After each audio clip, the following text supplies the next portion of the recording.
മാപ്പിളപ്പാട്ട് എന്ന് പറയുന്ന ഒരു ഗാനശാഖ എളുപ്പത്തിൽ തള്ളിക്കളയാവുന്നതാണെന്ന് തോന്നുന്നില്ല. കാരണം എനിക്ക് മാപ്പിളപ്പാട്ട് വളരെ ഗൗരവമായുള്ളൊരു വിഷയമാണ് എന്നെ ബോധ്യപ്പെടുത്തിയത് രാഘവ മാഷ. കായലരികത്ത് എന്നുള്ള പാട്ടിനെ പറ്റി എല്ലാവർക്കും അറിയാമല്ലോ. കായലരികത്ത് വലയെറിഞ്ഞപ്പോൾ എന്നുള്ള പാട്ട് പി ഭാസ്കരനും രാഘവ മാഷും കൂടിയാണ് ഉണ്ടാക്കുന്നത്. അതിൽ ഭാസ്കരൻ മാഷ് പി ഭാസ്കരൻ്റെ ജന്മശതാബ്ദി വർഷം കൂടിയാണിത്. ഈ വർഷം നമ്മൾ ആലോചിക്കുമ്പോൾ ഭാസ്കരൻ മാഷിനെ പറ്റി ധാരാളം പറയേണ്ടതുണ്ട്. അപ്പോൾ ബി ഭാസ്കരനും രാഘവ മാഷും കൂടി ഉണ്ടാക്കിയ മാപ്പിളപ്പാട്ടാണ്, അതായത് കായലരികത്ത് എന്നുള്ള പാട്ടാണ്, നീലക്കുയിലെ പാട്ടാണ്. പിന്നീട് അത് കാരശ്ശേരി മാഷ പോലെ ആളുകൾ പറയുന്നുണ്ട് മാപ്പിളപ്പാട്ട് അതുവരെയും മുസ്ലിം അകത്തളങ്ങളിൽ മാത്രമായിരുന്നു. മുസ്ലിം കല്യാണങ്ങളിൽ അവിടെ ഇവിടെയൊക്കെ ആയിട്ട് കല്യാണപ്പാട്ടായിട്ടും അവിടെയൊക്കെയുള്ള ചില ആചാരാനുഷ്ഠാനങ്ങളായിട്ടും ഒക്കെ വരുന്ന പാട്ടുകളേ ഉണ്ടായിരുന്നുള്ളൂ. പുറമേക്ക് വരികയാണ് പാട്ട്.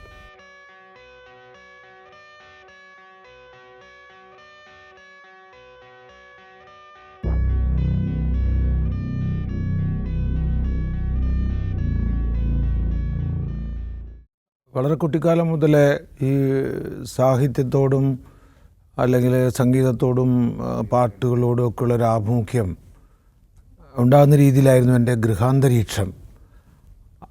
അച്ഛൻ അന്നത്തെ ഒരു എഴുത്തുകാരൻ എന്ന നിലയ്ക്ക് മാത്രമല്ല, പൊതുവെ വലിയ സാംസ്കാരിക പ്രവർത്തകൻ കൂടിയായിട്ടുള്ള ആ ഭാഗത്തുള്ള ആളുകളുടെ എല്ലാം ഒരു നേതൃത്വത്തിൽ വരുന്ന ഒരാളായിരുന്നു.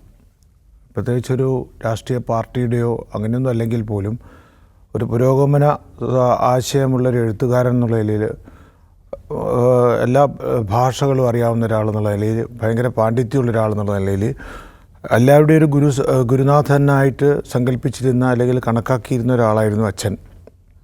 അതുകൊണ്ട് വടകര ആ ഭാഗത്തുള്ള കടത്തനാടൻ ഭാഗങ്ങളിലുള്ള മിക്കവാറും നാടകങ്ങൾ അങ്ങനെയുള്ള കാര്യങ്ങളിലെല്ലാം അച്ഛൻ്റെ പാട്ടുകളും അതുപോലുള്ള കാര്യങ്ങളൊക്കെ ഉണ്ടായിരുന്നു.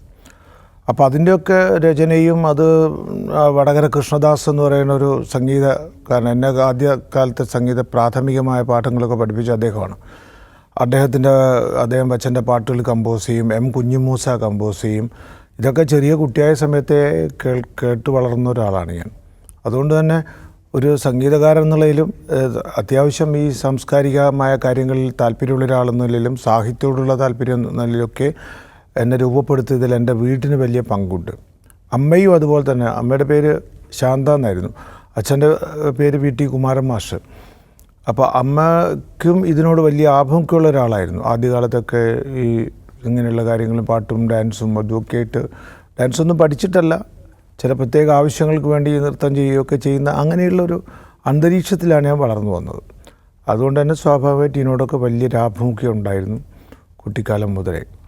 അതുപോലെ എനിക്ക് എൻ്റെ വീട്ടിൽ വെച്ചിട്ടാണ് മലയാളത്തിലെ വളരെ പ്രഗത്ഭരായ എഴുത്തുകാരെയൊക്കെ കാണാൻ കഴിഞ്ഞിട്ടുണ്ട് അക്കാലത്ത്. അച്ഛനെടുത്ത് വരുന്ന ആളുകൾ, പൊറ്റക്കാട്, അതുപോലെ റൂബ്, അങ്ങനെയുള്ള ആളുകളൊക്കെ, ONV, ഇങ്ങനെയുള്ള ആളുകളൊക്കെ അച്ഛനുമായിട്ടുള്ള നല്ല സൗഹൃദം ഉണ്ടായിരുന്ന ആളുകളായിരുന്നു. അതുകൊണ്ട് അങ്ങനെയുള്ള ഒരു അന്തരീക്ഷമാണ് ജീവിതത്തിൽ ഉണ്ടായിരുന്നത്.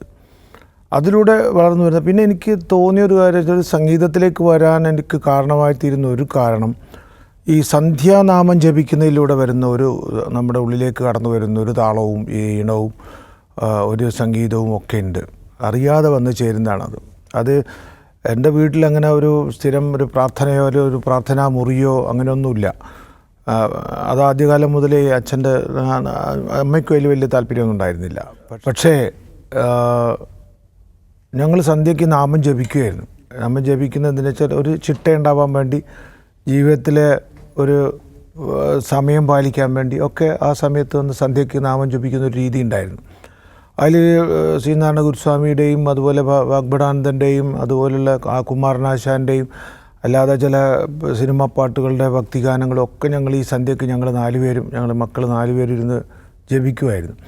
പിന്നെ അത് വലുതായപ്പോൾ വേണ്ടെന്ന് വെച്ചു. പക്ഷേ ഇതിലൂടെ നമ്മൾ ഉള്ളിലേക്ക് കടന്നു വന്ന ഒരു വലിയ സംഗീതത്തിൻ്റെ അന്തരീക്ഷം ഉണ്ടെന്ന് ഞാൻ പിന്നീട് മനസ്സിലാക്കുന്നുണ്ടായിരുന്നു. അതുപോലെ വിദ്യാർത്ഥി ജീവിതത്തിൽ കവിതകൾ ചൊല്ലുന്നതിൽ അച്ഛൻ നല്ല ഈണത്തിൽ കവിത ചൊല്ലുമായിരുന്നു. അതുകൊണ്ട് കുഞ്ഞിരാമൻ നായരുടെ, മഹാകവി പിയുടെ, അതുപോലെ ജി ശങ്കരക്കുറുപ്പിൻ്റെ അങ്ങനെയുള്ള കവിതകൾ എന്നെ ചൊല്ലി പഠിപ്പിക്കുമായിരുന്നു. അപ്പോൾ അങ്ങനെയൊക്കെയുള്ള ഒരു അന്തരീക്ഷം നമ്മളെ വീട്ടിലുണ്ടായിരുന്നു.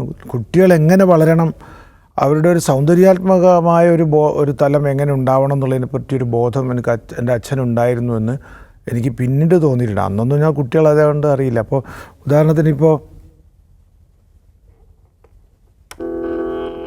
ഇങ്ങനെ ഒരു പദ്യം വരുന്നു. പങ്കം തെളി ചാന്തായി മാറ്റിച്ചെന്താമര മുട്ട് പോലെ കുങ്കുമച്ചെപ്പുമായി സാന്ധ്യ സുഷമ വന്നു. തെളിനീല ഗഗനത്തിന്നറവാതിൽ തുറന്നേതോ കളഭച്ചെപ്പുമായി രാഗരജനി വന്നു. ഇങ്ങനെ ഈണത്തിൽ കവിതകൾ ചൊല്ലുന്ന ഒരു രീതി. ഇന്ന് നമ്മൾ അങ്ങനെയല്ല ചൊല്ലുന്ന കവിതകൾ, ഇതൊക്കെ വേറെ വിഷയമാണ്, പ്രധാനമായി പറയേണ്ട ഒരു വിഷയമാണ്. പക്ഷേ ഇതിലൂടെയൊക്കെ കടന്നു വരുന്ന കവിതകളിലൂടെ, പ്രാർത്ഥനകളിലൂടെ, പിന്നെ മറ്റ് സാമൂഹ്യ ജീവിതത്തിലുണ്ടാകുന്ന മറ്റ് നാടക ഗാനങ്ങളിലൂടെ, സിനിമാ പാട്ടുകളിലൂടെ, റേഡിയോയിലൂടെ, ഒരു പ്രധാന ഘടകം റേഡിയോ ആണ്. ഇതിലൊക്കെ കൂടി കടന്നു വന്ന് നമ്മുടെ ഒരു സൗന്ദര്യബോധത്തെ, സൗന്ദര്യാത്മകതയെ സ്വരൂപിക്കുന്നൊരു അന്തരീക്ഷം അന്ന് കിട്ടിയിരുന്നു എന്നാണ് എനിക്ക് പിന്നീട് എൻ്റെ ബോധത്തിൽ നിന്ന് മനസ്സിലാക്കാൻ സാധിച്ചത്. അതിൽ ഏറ്റവും അടുപ്പമുണ്ടായിരുന്നു എനിക്ക് തോന്നുന്നത് MN സത്യാർത്ഥി മാഷുമായിട്ട് വലിയ അടുപ്പമായിരുന്നു. അതുപോലെ കൊടുങ്ങല്ലൂരുമായിട്ട് വലിയ അടുപ്പമായിരുന്നു. പിന്നെ പള്ളിക്കര VP മുഹമ്മദ്, ഇങ്ങനെയുള്ള ആളുകളായിട്ടൊക്കെ വലിയ ആത്മബന്ധം തന്നെ ഉണ്ടായിരുന്നു. ബാക്കിയുള്ളവരൊക്കെ അടുപ്പമുണ്ടെങ്കിൽ പോലും പൊറ്റക്കാടുമായിട്ട് നിരന്തരം കത്തെഴുത്ത്, അന്നൊക്കെ കത്തല്ലേ, ഇന്നത്തെ പോലത്തെ ഫോണൊന്നും ഇല്ലല്ലോ. അപ്പോൾ നിരന്തരമായ അദ്ദേഹത്തിന് നല്ല സുന്ദരമായ കൈപ്പടയിലുള്ള കത്തുകൾ ഇപ്പോഴും വീട്ടിലുണ്ട്, എൻ്റെ ശേഖരത്തിലുണ്ട്. അപ്പോൾ അങ്ങനെ പിന്നെ ONV ആയിട്ടുള്ള അടുപ്പം.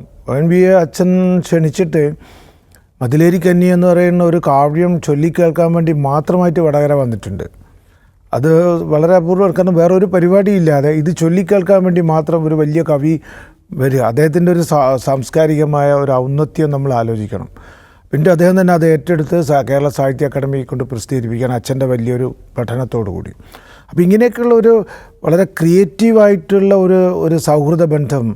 പിന്നെ ഒരാളൊരു കവിത എഴുതി കഴിഞ്ഞാൽ മറ്റുള്ളവരെ വായിച്ച് കേൾപ്പിക്കുക. അന്നിപ്പോൾ ഉറൂബിനെ പറ്റിയൊക്കെ പറഞ്ഞു കേട്ടിട്ടുണ്ട്. ഈ ഉമ്മാച്ചുമൊക്കെ എഴുതി കഴിഞ്ഞ സമയത്ത് ഓരോ അധ്യായങ്ങളായിട്ട് അവർ വായിച്ച് കേൾപ്പിക്കും, അവരുടെ സുഹൃത്ത് സദസ്സുകളിൽ വായിച്ച് കേൾപ്പിക്കും എന്നൊക്കെ. അതന്നത്തെ ഒരു രീതിയായിരുന്നു. അതിനെല്ലാം ഒരു വലിയൊരു ജനാധിപത്യം ഉണ്ടായിരുന്നു എന്ന് എനിക്ക് തോന്നുന്നത്. പക്ഷേ ഇന്ന് അത് നമ്മൾ എഴുത്തുകാരനും പത്രാധിപരും തമ്മിൽ മാത്രമേ അറിയുന്നുള്ളൂ, വേറെ പുറത്തൊരാൾ അത് അറിയുന്നില്ല, അച്ചടിച്ച് വന്നാലും മാത്രമേ അറിയുന്നുള്ളൂ. പക്ഷെ അന്നൊക്കെ ഒരു കവി സമ്മേളനങ്ങൾ പോലും എനിക്ക് തോന്നുന്നത് അന്ന് പുതിയ കവിതകൾ അവതരിപ്പിക്കുമായിരുന്നു. ഇന്ന് പുസ്തകം നോക്കി വായിക്കുന്നതാണ്. അപ്പോൾ ആദ്യമായൊരു കവിത അവതരിപ്പിക്കുന്ന കവി സമ്മേളനത്തിലായിട്ട് ആയിരുന്നു ആ കാലഘട്ടത്തിലൊക്കെ. വടകരയിൽ വലിയ സംഭവങ്ങൾ, V കുഞ്ഞിരാമൻ നായരുടെ പിന്നെ ഷഷ്ടിപൂർത്തി ആഘോഷം, കടത്തനാട്ട് മാധവിയമ്മയും അച്ഛനും തമ്മിൽ വലിയ അടുപ്പമായിരുന്നു. മാധവിയമ്മയുടെ പിന്നെ ഷഷ്ടിപൂർത്തി ആഘോഷം, അതുപോലെ മഹാകവി GK ജ്ഞാനപീഠം കിട്ടിയപ്പോൾ അതിൻ്റെ സ്വീകരണ പരിപാടി, ഇതൊക്കെ വടകരയിലെ വലിയ സാഹിത്യോത്സവങ്ങളായിരുന്നു. അപ്പോൾ അതിലൊക്കെ ചെറിയ ഹൈസ്കൂൾ വിദ്യാർത്ഥിയായിരിക്കുന്ന ഞാനും അതിലൊക്കെ എന്താണെന്ന് പോലും അറിയാതെ നമ്മളൊക്കെ അതിലൊക്കെ ഉണ്ട്. പിന്നെ അതിൽ കവിത ചൊല്ലാനും, പിയുടെ ഷഷ്ടിപൂർത്തി ആഘോഷിക്കുമ്പോൾ ഒരു അദ്ദേഹത്തിന് 60 വയസ്സാകുമ്പോൾ എനിക്കൊരു 10 വയസ്സേ ഉണ്ടാവുള്ളൂ. ആ 10 വയസ്സായ ഒരു കൊച്ചു പയ്യനാണ് ആ കവിതകൾ മുഴുവൻ അന്ന് ചൊല്ലുന്നത്. M കുഞ്ഞിമൂസയാണ് അതൊക്കെ കമ്പോസ് ചെയ്യുന്നത്. ഇതൊക്കെ എൻ്റെ വളരെ വളരെ സമ്പന്നമായ ഓർമ്മകളാണെന്ന് വേണമെങ്കിൽ പറയാം. അപ്പോൾ അങ്ങനെ ഒരു സാഹിത്യത്തിൻ്റെയും സംഗീതത്തിൻ്റെയും പാട്ടിൻ്റെയും ഒക്കെ ഒരു അന്തരീക്ഷം ഉണ്ടായിരുന്നു എന്നുള്ളതാണ്. അപ്പോൾ അച്ഛന് ഈ ഒരു ബന്ധങ്ങൾ, കൊടുങ്ങല്ലൂരുമായിട്ടുള്ള ബന്ധം, അതുപോലെ NN കക്കാടുമായിട്ടുള്ള ബന്ധം, പിന്നെ കക്കാടൊക്കെ എത്രയോ പ്രാവശ്യം G ഭാർഗവൻപിള്ള, ഇതൊക്കെ വീട്ടിൽ അച്ഛൻ സുഖമില്ലാണ്ടായ സമയത്ത് പലതവണ വന്നിട്ടുണ്ട്, സുഖമില്ലാതെ കിടക്കുന്ന സമയത്ത്. അപ്പോൾ അതേപോലെ തന്നെ സത്യാർത്ഥി മാഷുമായിട്ട് ഒരു പറഞ്ഞറിയിക്കാൻ പറ്റാത്ത രീതിയിലുള്ളൊരു ബന്ധമായിരുന്നു MN സത്യാർത്ഥിയുമായിട്ട്. സത്യാർത്ഥി മാഷ് പൊതുവെ എല്ലാത്തിനും ഉൾവലിഞ്ഞ് നിൽക്കുന്ന ഒരു സ്വഭാവക്കാരനായിരുന്നു. പക്ഷേ ഞങ്ങളെ വീട്ടിലെ എല്ലാ സംഭവങ്ങൾക്കും, അച്ഛൻ്റെ പെങ്ങന്മാരുടെ മക്കളുടെ കല്യാണങ്ങൾക്ക് പോലും വരും, അതൊരു കുടുംബം പോലെയായിരുന്നു. അത്രയും അടുപ്പം ആ കാലഘട്ടത്തിലെ സ്നേഹബന്ധം അവർ സൂക്ഷിച്ചിരുന്നു. ആ സ്നേഹബന്ധമെല്ലാം ഒരു ക്രിയേറ്റിവിറ്റിയുടെ ഒരു അംശം, വളരെ പോസിറ്റീവായൊരു അംശവുമായിരുന്നു ഉണ്ടായിരുന്നത്. അല്ലാതെ ഇപ്പോൾ പരസ്പരം കുറ്റം പറയലോ അല്ലെങ്കിൽ മറ്റേയാളെ വിമർശിക്കലോ അങ്ങനെയൊന്നുമല്ല, മറിച്ചൊരു വളരെ ക്രിയേറ്റീവായ ഒരു രീതിയിലേക്കായിരുന്നു കാര്യങ്ങൾ പോയിക്കൊണ്ടിരുന്നത്. അപ്പോൾ ആ കാലത്ത് ഹൈസ്കൂളിൽ പഠിക്കുന്ന സമയത്തും കോളേജിൽ പ്രീ ഡിഗ്രി പഠിക്കുന്ന കാലത്തുമൊക്കെ അന്ന് യൂണിവേഴ്സിറ്റി തല കലോത്സവങ്ങളൊന്നും ഇല്ലെന്ന് എനിക്ക് തോന്നുന്നു. ആ രീതിയിൽ ഇപ്പോൾ ഉള്ള രീതിയിൽ ഇല്ലെന്ന് എനിക്ക് തോന്നുന്നു. സ്കൂൾ യുവജനോത്സവങ്ങൾക്കെല്ലാം പദ്യം ചൊല്ലലിനും ലൈറ്റ് മ്യൂസിക്കിനൊക്കെ എനിക്ക് ജില്ലാതലത്തിലൊക്കെ സമ്മാനം എപ്പോഴും കിട്ടും. അതിന് വളരെ ദുഃഖമായിട്ടുള്ള ഓർമ്മകളും ഉണ്ട്. കാരണം ഒരു കുട്ടി 5ാം ക്ലാസ് മുതൽ 10ാം ക്ലാസ് വരെ പിന്നെ 1ാം സമ്മാനം നേടുക, പക്ഷേ സ്റ്റേറ്റ് യുവജനോത്സവത്തിൽ പങ്കെടുക്കാൻ പറ്റാണ്ടായി പോവുക. അത് ഇന്നും ഈ പ്രായത്തിൽ ഞാൻ സൂക്ഷിക്കുന്നൊരു വേദനയാണ് എന്നെ. എന്താ കാര്യം വെച്ചാൽ ഇവർ ജഡ്ജസ് എന്ത് ചോദിച്ചാൽ ഫസ്റ്റ് പ്രൈസ് തരുമ്പോൾ B ഗ്രേഡായി പോകും. അതിൻ്റെ ഒരു അടിസ്ഥാനം എന്താണെന്ന് പറയും. ഇപ്പോൾ എന്താ ഞങ്ങളൊക്കെ ജഡ്ജസായിരിക്കുമ്പോൾ ഞങ്ങൾ കൃത്യമായിട്ട് A ഗ്രേഡ് തന്നെ കൊടുക്കും. കാരണം അയാൾക്ക് അത് ഈ കലാരൂപം സ്റ്റേറ്റിലെത്തണം, ഈ പയ്യൻ സ്റ്റേറ്റിലെത്തണം. പക്ഷെ അത് ഒരു വർഷം അങ്ങനെ ആയാൽ കുഴപ്പമില്ലായിരുന്നു. 5-6 വർഷങ്ങളും തുടർച്ചയായിട്ടൊരു ഒരേ ആൾക്ക് ഈ B ഗ്രേഡായി പോവുകയെന്ന് പറയുന്നതിൻ്റെ ഒരു ജഡ്ജ്മെൻറ്റിൻ്റെ ഒരു രീതി എന്താണെന്ന് എനിക്ക് ഇപ്പോഴാണ്. എത്രയോ ജഡ്ജസായി ഇരുന്ന ഒരാളാണ് ഞാൻ. സ്റ്റേറ്റ് ഫിലിം അവാർഡ് ജൂറിയിലും സ്റ്റേറ്റ് നാടക ജൂറിയിലൊക്കെ അംഗമായിരുന്നിട്ടുണ്ട് ഞാൻ. സ്റ്റേറ്റ് യുവജനോത്സവത്തിലും യൂണിവേഴ്സിറ്റി ഇൻ്റർസോണിലും ഒക്കെ ഇരുന്നിട്ടുള്ള ഒരാളാണ്. പക്ഷേ എനിക്കിപ്പോഴും ആലോചിച്ചിട്ട് എന്നെ 6 കൊല്ലം എന്തിനാണ് മാറ്റി വെച്ചതെന്ന് എനിക്ക് മനസ്സിലായിട്ടില്ല. അതിപ്പോഴും അതിലൊരു എൻ്റെ വേദനയാണത്. ഒരുപക്ഷെ ഒരിക്കലും ഇനിയിപ്പോൾ എനിക്ക് അങ്ങനെ ഒരു മത്സരത്തിൽ പങ്കെടുക്കാനാവില്ലല്ലോ. അപ്പോൾ ആ വേദന എന്നും നിലനിൽക്കുകയും ചെയ്യും. അപ്പോൾ അങ്ങനെ ഇരിക്കുമ്പോൾ എനിക്ക് തോന്നി എനിക്ക് സംഗീതം പഠിക്കണം. വടകര കൃഷ്ണദാസ് മാഷാണ് അത്യാവശ്യം പഠിപ്പിച്ചുകൊണ്ടിരുന്നത്. അദ്ദേഹം വലിയ തിരക്കുള്ളൊരു പാട്ടുകാരനായിരുന്നു അക്കാലത്ത്. അപ്പോൾ അദ്ദേഹത്തിന് ഇത് കൃത്യമായി ചെയ്യാനും പറ്റില്ല. അപ്പോൾ ഇത് കുറച്ചുകൂടി ശാസ്ത്രീയമായ അല്ലെങ്കിൽ കുറച്ചുകൂടി അതിൻ്റെ യഥാർത്ഥ രീതിയിലുള്ള ഒരു സംഗീത പഠനം ആവശ്യമാണെന്ന് എനിക്ക് തോന്നി. അപ്പോൾ അച്ഛനോടൊന്നും പറയാതെ ഞാൻ സ്വാതിരുന്നാൾ സംഗീത കോളേജിലേക്ക്. അപ്പോൾ പലരും എന്നോട് ഇപ്പോൾ ചോദിക്കുന്നൊരു ചോദ്യമുണ്ട്, പാലക്കാടും തൃപ്പൂണിത്തറയും കഴിഞ്ഞിട്ടാണ് തിരുവനന്തപുരം, എന്തിനാണ് മുരളി അങ്ങോട്ട് തിരുവനന്തപുരത്ത് വന്നതെന്ന് വെച്ചാൽ അതിനൊന്നും എനിക്ക് ഉത്തരവില്ല. പക്ഷേ അതിന് എനിക്ക് ക്ലാസിക്കൽ മ്യൂസിക് അറിയേയില്ല. ആ പ്രാഥമിക പാഠങ്ങൾ അറിയാവുന്നതല്ലാതെ വേറൊന്നും അറിയില്ല. അതിൻ്റെ അകത്തൊരു കൃതിയോ അല്ലെങ്കിൽ അതിനകത്തൊരു വർണ്ണമോ ഒന്നും അറിയില്ല. പക്ഷേ ഞാൻ അവിടെ പോയിട്ട് എന്താ ചെയ്യുക? പക്ഷെ അതൊരു ആപ്റ്റിറ്റ്യൂഡ് ടെസ്റ്റ് എന്നുള്ളതിനൊക്കെയാണ് അവരെടുക്കുന്നത്. അപ്പോൾ ഞാനവിടെ പോയിട്ട്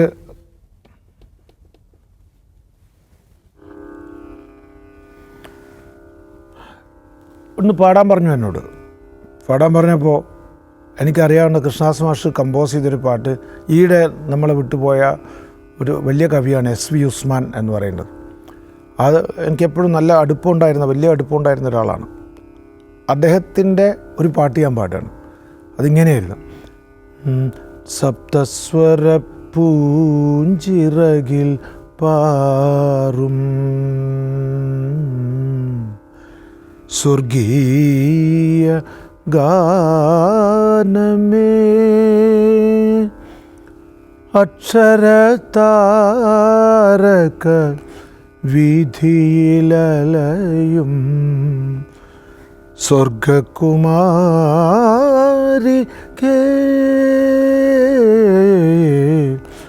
സപ്തസ്വര പൂഞ്ചിറകിൽ പാറും സ്വർഗീയ ഗാനമേ, അക്ഷരതാരക വീഥിയിലലയും സ്വർഗകുമാരികേ,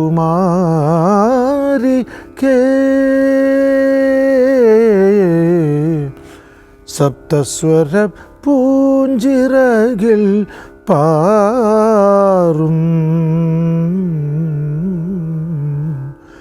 സ്വർഗീയ ഗാനമേ.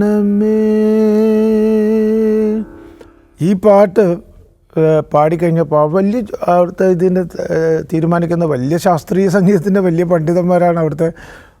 അക്കാലത്ത് വലിയ ആളുകളാണ്. പുതുക്കോട് കൃഷ്ണമൂർത്തി എന്നൊക്കെ പറയുന്ന വലിയ ആളുകളാണ്. ഇപ്പോഴാണ് അത്ര വലിയ പ്രശസ്തന്മാരൊന്നുമല്ല.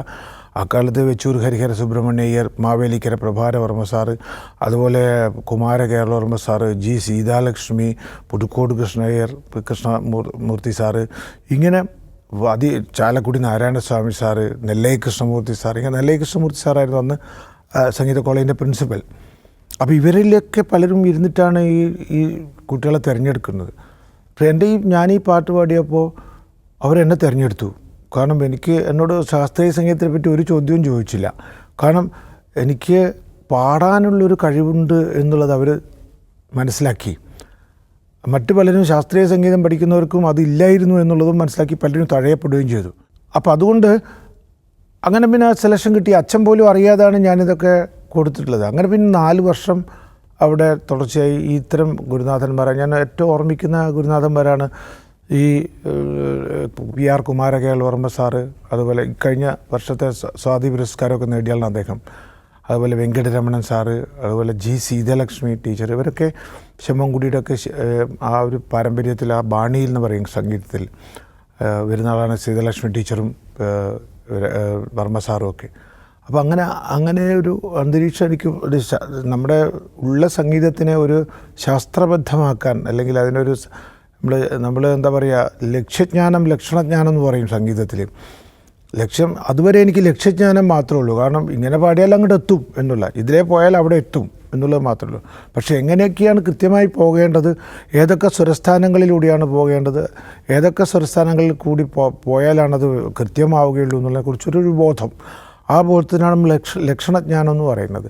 അപ്പോൾ ആ ലക്ഷണയുക്തമായ ഒരു സംഗീത ധാരണ എനിക്കുണ്ടാവുന്നത് ഈ 4 വർഷം തിരുവനന്തപുരത്ത് സംഗീത കോളേജിൽ പഠിച്ചപ്പോൾ ഒരുപാട് പേര് എന്നെ പഠിപ്പിച്ചിട്ടില്ലാത്തവർ പോലും ഉണ്ട്. ബേച്ചൂർ ഹരിഹര സുബ്രഹ്മണ്യർ എന്ന് പറയുന്ന ആൾ എന്നെ പഠിപ്പിച്ചിട്ടൊന്നുമില്ല, പക്ഷേ നല്ല ഒരുപാട് ഓർമ്മകൾ ഉള്ളവരാണ്. മാവേലിക്കര പ്രഭാകര സാറിനൊക്കെ പറഞ്ഞാൽ എന്നെ പഠിപ്പിച്ച ആളുകളല്ല. പക്ഷേ ഇപ്പോൾ പുതുക്കോട് കൃഷ്ണമൂർത്തി സാറിനെ ഞാൻ പിന്നെയും ഒരുപാട് ശ്രദ്ധിച്ചിരുന്ന ഒരാളായിരുന്നു. അദ്ദേഹത്തിൻ്റെ മലയാള ഭാഷയോടുള്ള, അദ്ദേഹം ഒരു തമിഴ് ബ്രാഹ്മണനാണ്, പക്ഷേ മലയാള ഭാഷയോടുള്ള അദ്ദേഹത്തിൻ്റെ ഒരു സ്നേഹവും ആദരവും ഒക്കെ ഞാൻ പ്രത്യേകിച്ച് ശ്രദ്ധിച്ചിട്ടുണ്ടായിരുന്നു. കാരണം അദ്ദേഹം പാടുന്ന രീതി വലിയ ആകാരമാണ്, പക്ഷേ അതുപോലെ തന്നെയാണ് അദ്ദേഹത്തിൻ്റെ ശബ്ദവും ഒക്കെ. അപ്പോൾ അദ്ദേഹം ചില കവിതകളൊക്കെ മലയാളത്തിലെ വള്ളത്തോളിൻ്റെ കവിതകളൊക്കെ ചൊല്ലി വെച്ചിട്ടുണ്ട്.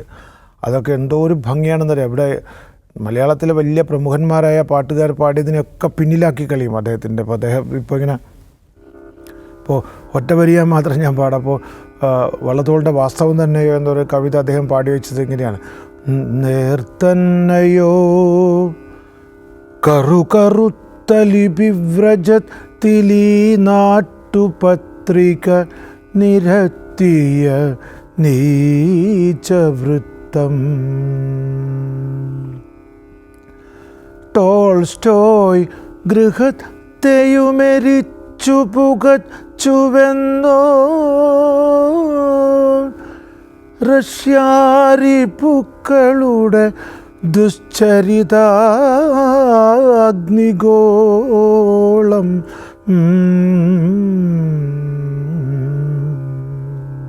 അപ്പം നേർ തന്നെയോ എന്ന് ചോദിക്കും. ഇത് വാസ്തവം തന്നെയാണോ? ഈ കേൾക്കുന്ന വാർത്ത ശരി തന്നെയാണോ? ടോൾസ്റ്റോയിയുടെ ജന്മഗൃഹത്തിൻ്റെ മേലെ ഈ ഹിറ്റ്ലർ ബോംബിട്ടിരിക്കുന്നു. ലോക സാഹിത്യത്തിൻ്റെ ഗുരുനാഥനായിട്ടുള്ള ടോൾസ്റ്റോയിയുടെ ഇത് സത്യം തന്നെയാണോ?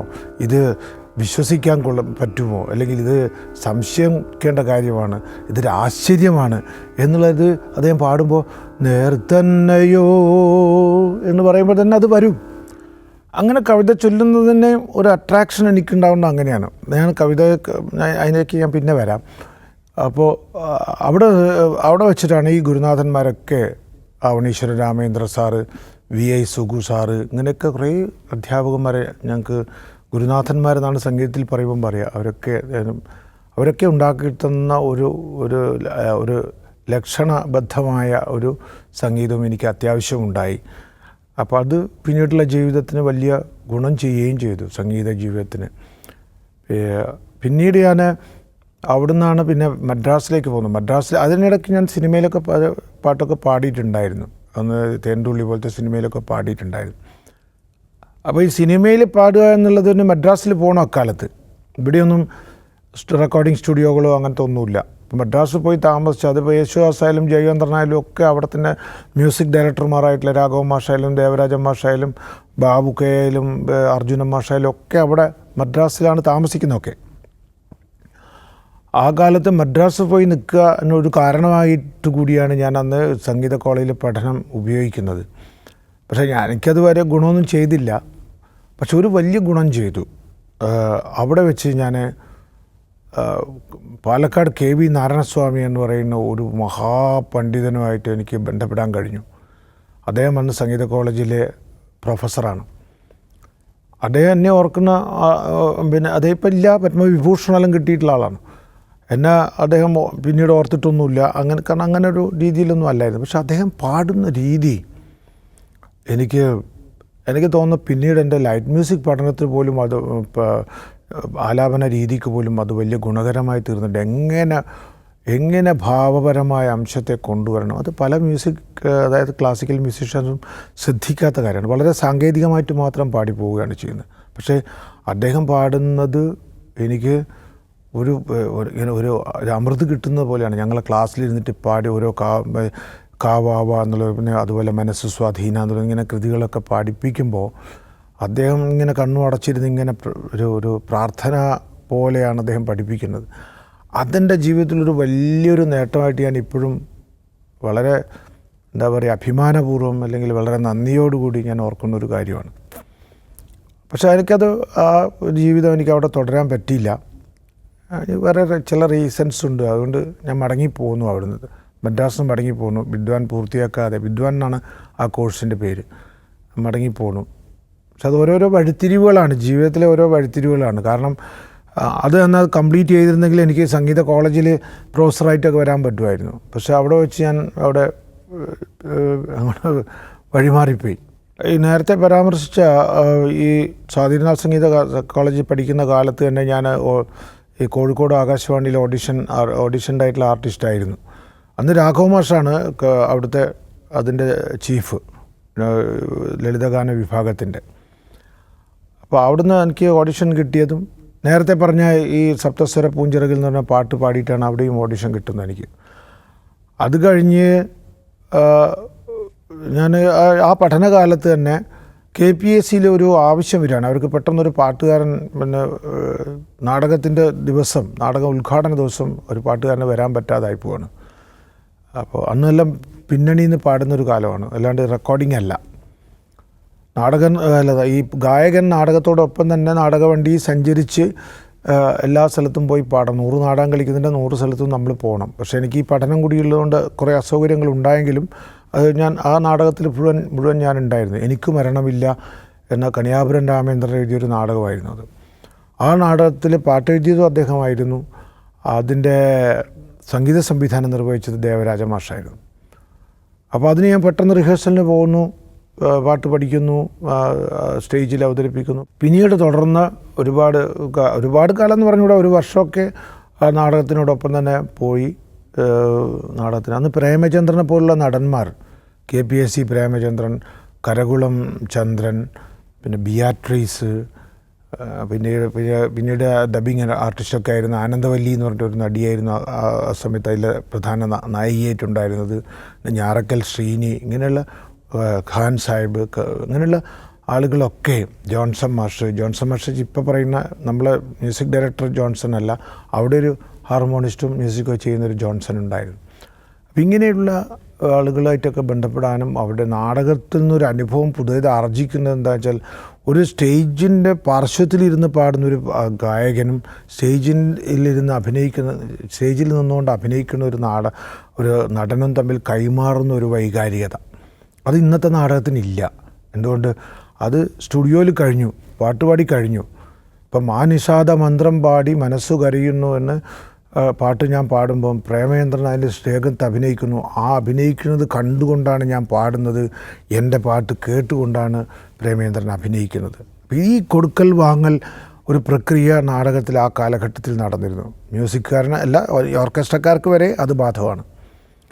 പക്ഷെ ഇന്നതില്ല. ഇന്ന് വളരെ പരിമിതപ്പെട്ട് പോകുന്നു. കാരണം അത് റെക്കോർഡിംഗ് എന്ന് പറയുമ്പോൾ അത് 3 മിനിറ്റ് ആണെങ്കിൽ ആ 3 മിനിറ്റ് തന്നെ, അല്ലെ ഒരു ടൈം നിശ്ചയിച്ച് കഴിഞ്ഞാൽ ആ ടൈം കറക്റ്റായിട്ട് ഈ 100 നാടകം കളിച്ചാലും ആ ടൈമിൽ തന്നെ നടൻ സഞ്ചരിച്ചേ മതിയാവും. അന്ന് അങ്ങനെയല്ല. അന്ന് ഇവർ കൂടുതൽ വൈകാരിക അവസ്ഥയിലേക്ക് വരുമ്പോൾ നമ്മളെ പാട്ടും നന്നാവും, നമ്മളെ പാട്ട് നന്നാവുമ്പോൾ ഇയാൾ കൂടുതൽ വൈകാരികതയിൽ വരും. ഇങ്ങനെയൊക്കെയുള്ളൊരു ഒരു ആദാനപ്രദാനം എന്ന് പറയാം നാടക സ്റ്റേജിൽ നടന്നിരുന്നു. ഇപ്പോൾ അത് സിനിമ പോലെ തന്നെ ആയിപ്പോയി എന്ന് വേണേൽ പറയാം. വളരെ കൃത്രിമമായ ഒരു രീതിയിലായിപ്പോയി. അപ്പോൾ ഇതും ഞാൻ ശീലിക്കുകയാണ്. ഇപ്പോൾ ബ്രഹ്മാനന്ദൻ എന്ന് പറഞ്ഞൊരു വലിയ കലാകാരൻ ഉണ്ടാവുന്നത്, ബ്രഹ്മാനന്ദൻ എന്ന് പറയുന്ന ഒരു വലിയ ഗായകൻ ഉണ്ടാവുന്ന നാടകവേദിയിലാണ്. ആ നാടകവേദിയിൽ അദ്ദേഹത്തിൻ്റെ പാട്ടുണ്ട് എന്നുള്ളത് നാടകത്തിൻ്റെ ഒരു പബ്ലിസിറ്റി ആയിരുന്നു അക്കാലത്ത്. അത്രയും പ്രഗത്ഭനായ ഒരാൾ നാടകത്തിൽ പാടിക്കൊണ്ടാണ് വരുന്നത്. അപ്പോൾ അതൊക്കെ ആലോചിക്കുമ്പോൾ ഇതൊരു വലിയ എക്സ്പീരിയൻസ്, ഇന്ന് പുതിയ പാട്ടുകാർക്ക് ഇല്ലാത്തൊരു എക്സ്പീരിയൻസാണ്. ഒരു കഥാപാത്രത്തെ അഭിനയിക്കുന്ന ആളും ഒരു പാട്ടുകാരനും തമ്മിൽ ഇഴുകിച്ചേർന്നുകൊണ്ട് പാടുക എന്ന് പറയുന്നത് അതൊരു ഗായകൻ്റെ ജീവിതത്തിൽ ഇനി ഒരിക്കലും സംഭവിക്കാത്ത ഒരു അനുഭവമായിട്ട് എനിക്ക് തോന്നുന്നു. ആകാശവാണിയിൽ പാടുമ്പോൾ ആദ്യത്തെ പാട്ട് ഞാൻ പാടിയത് പാലാ സി കെ രാമചന്ദ്രൻ എന്ന് പറഞ്ഞിട്ട് അവിടുത്തെ സംഗീതം, അദ്ദേഹം ഇപ്പോൾ ജീവിച്ചിരിപ്പുള്ള ആളാണ്. അദ്ദേഹത്തിൻ്റെ ഒരു പാട്ട് പാടിക്കൊണ്ടാണ് ഞാൻ ആദ്യം ലളിതഗാനങ്ങൾ ആദ്യം പാടുന്നത്. അപ്പോൾ ഒരു വസന്തത്തിൻ്റെ ചേതനയല്ലയോ പ്രിയ സഖി നിൻ്റെ കവിളിണയിൽ, ഒരു മഹാസാഗര ങ്ങളല്ലയോ മമ സഖി നിൻ്റെ മിഴിയിണയിൽ, ഒരു വസന്തത്തിൻ്റെ ചേതനയല്ലയോ പ്രിയ സഖി നിൻ്റെ കവിളിണയിൽ.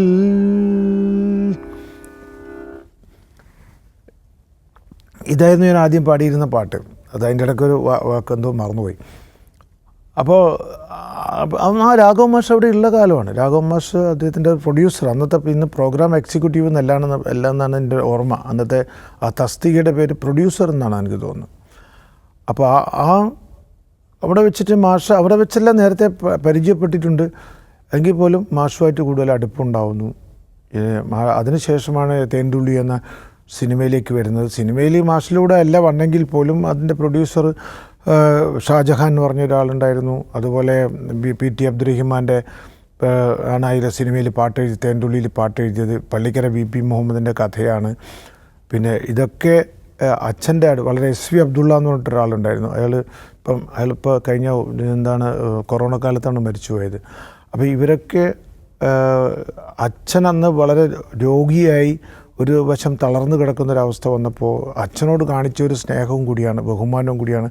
അച്ഛൻ എന്ത് ചെയ്യാൻ പറ്റും, വീട്ടിക്ക് വേണ്ടി ഞങ്ങൾക്ക് എന്ത് ചെയ്യാൻ പറ്റും. അപ്പം മകനെ കൊണ്ടൊരു പാട്ട് പാടിക്കാൻ അവർ തീരുമാനിച്ചു.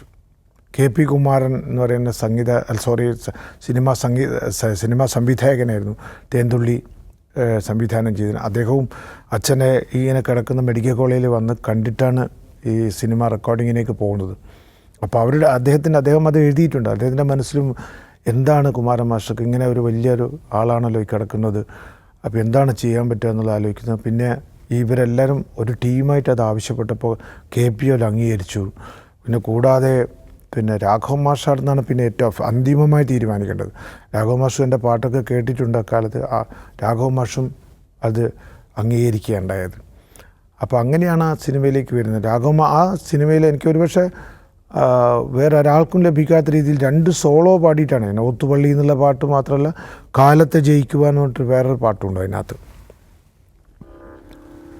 കാലത്തെ ജയിക്കുവാൻ കാളിയനുഗ്രഹിക്കേ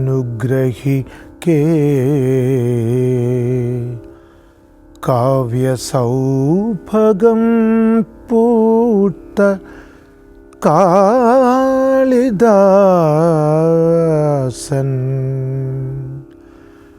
കാലത്തെ ജയിക്കുവാൻ കാളിയനുഗ്രഹിക്കേ കാവ്യ സൗഭഗം പൂത്ത കാളിദാസൻ അന്നു പോയൊരു പർണശാലക്കെട്ടുന്നു സ്വന്തം അന്തരംഗത്തിൽ നിത്യമൊഴുകുന്ന നിത്യം തപസ്സു ചെയ്യാൻ. ഇത് ഓത്തുപള്ളിയുടെ പോപ്പുലാരിറ്റിയിൽ ഈ പാട്ട് ശ്രദ്ധിക്കപ്പെടാതെ പോയതാണ്. ഈ പാട്ടും എൻ്റെ സോളോ തന്നെയായിരുന്നു, 2 സോളോ ആയിരുന്നു. രംഗത്ത് പാടുന്ന രവി മേനോനായിരുന്നു ആ കാലഘട്ടത്തിൽ. അപ്പോൾ ശ്രീവിദ്യയും സുകുമാരനൊക്കെ അഭിനയിച്ചൊരു സിനിമയായിരുന്നു അത്, തേൻതുള്ളി എന്ന് പറയുന്നത്. ഇതേ ആകാശവാണിയുടെ വെച്ച് തന്നെയാണ് ഞാൻ കോഴിക്കോട്ടുകാരനാണ്, വടകരക്കാരനാണെങ്കിൽ പോലും ബാബുരാജ് എന്ന് പറയുന്ന സംഗീത സംവിധായകനെ പരിചയപ്പെടുന്നതും ഈ ആകാശവാണിയിൽ വെച്ചിട്ട് തന്നെയാണ്. ആകാശവാണിയിലൊരു സ്വാതന്ത്ര്യദിന പരിപാടി, ഒരു റെക്കോർഡിങ്, അതായത് സ്പെഷ്യൽ പ്രോഗ്രാമാണ്, മ്യൂസിക്കൽ ഫീച്ചർ എന്ന് പറയുന്നത്. അതിൻ്റെ അകത്ത് അദ്ദേഹം ചെയ്യുന്നതാണത്. പയ്യന്നൂർ ബാലകൃഷ്ണൻ എന്ന് പറഞ്ഞിട്ടൊരാൾ എഴുതിയ പാട്ടുകൾ അത് അദ്ദേഹമാണ് കമ്പോസ് ചെയ്യുന്നത്. അദ്ദേഹത്തിൻ്റെ അവസാന കാലമാണ്, മുഖമൊക്കെ ഓടി ജീവിതത്തിന് ഒരുപാട് ബുദ്ധിമുട്ടുകളുണ്ടായിരുന്ന ഒരു കാലഘട്ടത്തിലാണ് ഈ റെക്കോർഡിങ് വന്നിരുന്നത്. അപ്പോൾ എൻ്റെ ഒരു ഞാൻ ചെല്ലുമ്പോഴാണ് ബാബുക്കെയാണ് ഇത് ചെയ്യുന്നതെന്ന് അറിയുന്നത്. അല്ലാതെ നമുക്ക് മുൻകൂട്ടി ആദ്യം പാട്ടുകൾ അയച്ചു തരുമോ പാട്ടോ അങ്ങനെ ചെയ്യുന്നൊന്നുമില്ലല്ലോ. നമ്മൾ ആ റെക്കോർഡിങ്ങിനായിട്ട് അവിടെ ചെല്ലുമ്പോൾ പാട്ട് പഠിക്കേണ്ട ദിവസം ആണ് ബാബുക്കെയാണ് ഇത് ചെയ്യുന്നത് മനസ്സിലാക്കുന്നത്. ഞാനിപ്പോഴും ഓർക്കുന്നുണ്ട്, അദ്ദേഹം അവിടെയുള്ള ചെറിയ ചവിട്ട ഹാർമോണിയം എന്ന് പറയുന്ന പോലത്തെ ഒരു സാധനത്തിൻ്റെ അകത്ത് കൈവച്ചപ്പോൾ തന്നെ എൻ്റെ മനസ്സിലേക്ക് വന്ന ഒരു വലിയ ആ സംഗീതത്തിൻ്റെ ഒരു അനുഭൂതി ഞാനിപ്പോൾ ഓർക്കുന്നുണ്ട്. അദ്ദേഹം പ്രഗത്ഭനായൊരു ഹാർമോണിസ്റ്റായിരുന്നല്ലോ. അപ്പോൾ അത് കൂടി അവിടെ വെച്ച് എൻ്റെ മുമ്പിൽ വെച്ചിട്ടാണ് ഇത് കമ്പോസ് ചെയ്തിട്ട് എഴുതിക്കൊണ്ടൊന്നുമല്ല, കമ്പോസ് ചെയ്യുന്ന അവിടെ വെച്ചിട്ട് തന്നെയാണ്. അപ്പോൾ അതെൻ്റെ ജീവിതത്തിലൊരു വലിയ അനുഭവമായി. ഇപ്പോൾ സിനിമയിലൂടെയും എല്ലാം അദ്ദേഹത്തെ പരിചയപ്പെട്ടെങ്കിലും അദ്ദേഹത്തിൻ്റെ ഒരു പാട്ട് പാടാൻ കഴിഞ്ഞു എന്ന് പറയുന്നത് എനിക്ക് വലിയ ഒരു പ്രധാനപ്പെട്ട ഒരു എന്താ പറയുക, ജീവിതത്തിൽ എപ്പോഴും വളരെ മെമ്മോറബിളായിട്ടുള്ള ഒരു കാര്യമായിട്ട് ഞാൻ കണക്കാക്കുന്നു. അഭിമാനത്തോടു കൂടിയാണ് അത് ഓർക്കുന്നത്. പിന്നെ അതുപോലെ തന്നെയാണ് പള്ളിക്കര VP മുഹമ്മദ് തന്നെ സംവിധാനം ചെയ്ത പുനത്തിൽ കുഞ്ഞബ്ദുള്ളയുടെ കത്തി എന്ന ഒരു കഥയെ ആസ്പദമാക്കി ഉണ്ടാക്കിയ സിനിമയുണ്ടായിരുന്നു. അതിൽ ഈ ഇവരൊക്കെയാണ്, സോമനും സീമയൊക്കെയാണ് അഭിനയിച്ചിരുന്നത്. അതിൽ ONVയുടെ പാട്ടാണ്. ആ ONVയുടെ പാട്ട് കമ്പോസ് ചെയ്തിരുന്ന MB ശ്രീനിവാസനായിരുന്നു. അതും എന്നെ സംബന്ധിച്ചിടത്തോളം വേറൊരു അനുഭവമാണ്. കാരണം MBSൻ്റെ കൂടെ ഒരു പാട്ട് പാടാൻ കഴിയുക, വളരെ അടുത്ത സുഹൃത്തുക്കളായിട്ടുള്ള ചില ഗായകർ, വേണുവൊക്കെ വേണുവൊക്കെ എന്നോട് പറഞ്ഞിട്ടുണ്ട്, മുരളിക്ക് ഭയങ്കര ഭാഗ്യമാണ് MBSൻ്റെ ഒരു പാട്ട് പാടാൻ കഴിഞ്ഞല്ലോ എന്ന് പറഞ്ഞിട്ടുണ്ട്. അത്രയും കാര്യം എനിക്ക് പക്ഷേ അപ്പോഴത്തേക്കും ഞാൻ ഒരു ഔദ്യോഗികമായിട്ട് ഇങ്ങനെ കേരള വാട്ടർ അതോറിറ്റിയിൽ ജോലിയായിട്ട് എൻ്റെ അച്ഛൻ സുഖമില്ലാണ്ട് ആയതുകൊണ്ട് തന്നെ എനിക്ക് നാട്ടിൽ തന്നെ നിൽക്കേണ്ടി വന്നു. അതുകൊണ്ട് പലപ്പോഴും മദ്രാസിൽ പോയി പാടിയെന്നല്ലാതെ മദ്രാസിൽ സ്ഥിരമായിട്ട് കേന്ദ്രീകരിച്ച ഒരു പഠനകാലത്തല്ലാതെ പിന്നെ നിന്നിട്ടില്ല. അപ്പോൾ ആ പാട്ടും ഞാനിവിടെ സൂചിപ്പിക്കാം.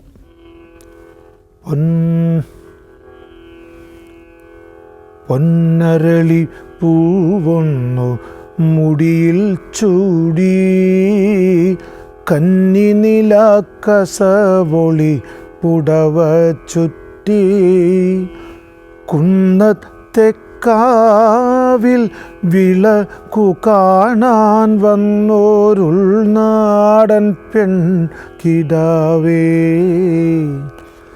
എൻ്റെ ഉള്ളിൽ മയങ്ങുന്ന മാൻകിടാവേ. ഇതായിരുന്നു ആ പാട്ട്. യേശുദാസിൻ്റെ ഒരു പാട്ടുണ്ട്, ജാനകിയുടെ വേറൊരു പാട്ടുണ്ട്. പിന്നെ അതുപോലെ സിനിമയിൽ വേറെ ഒരു പ്രശസ്തമായൊരു പാട്ട് പാടുന്നത് ഉയരുഞ്ഞാൻ നാടാകെ എന്ന സിനിമയിൽ മാതളത്തേൻ, അതിലും ഞാൻ 2 പാട്ട് പാടിയിട്ടുണ്ട്. ഒരു കോറസ് ലീഡ് ചെയ്തുകൊണ്ട് പാടിയിട്ടുണ്ട്. മോഹൻലാൽ രംഗത്ത് ഇങ്ങനെ നൃത്തമൊക്കെ ചെയ്യുന്നൊരു പാട്ട് പാടിയിട്ടുണ്ട്, തുള്ളി തുള്ളി പാന്ന് പറഞ്ഞിട്ട്. അല്ലാതെ മാതളത്തേനുണാൻ എന്ന ആ പാട്ടും അത് ONV തന്നെയാണ് ആ പാട്ട് എഴുതിയത്. ഹരിപ്പാട് KPN പിള്ള സാറാണ് അത് കമ്പോസ് ചെയ്യില്ല. പിന്നെ രാഘവ മാസ്റ്ററിൻ്റെ ജീവിതത്തിൽ സംഗീതം എന്നുള്ളൊരു അന്തരീക്ഷം മാത്രമല്ല, രാഘവ മാസ്റ്റർ എൻ്റെ അച്ഛൻ കഴിഞ്ഞാൽ എൻ്റെ ഏറ്റവും പ്രധാനപ്പെട്ട, അല്ലെങ്കിൽ അച്ഛനോടൊപ്പം തന്നെ ഞാൻ എപ്പോഴും കൊണ്ടു നടക്കുന്ന ഒരാളാണ്. എൻ്റെ ജീവിതത്തിൽ എപ്പോഴും കൂടെയുള്ള ഒരാളാണ്. കാരണം രാഘവ മാസ്റ്റർ ഞാൻ സംഗീതം പഠിച്ചിട്ടേയില്ല.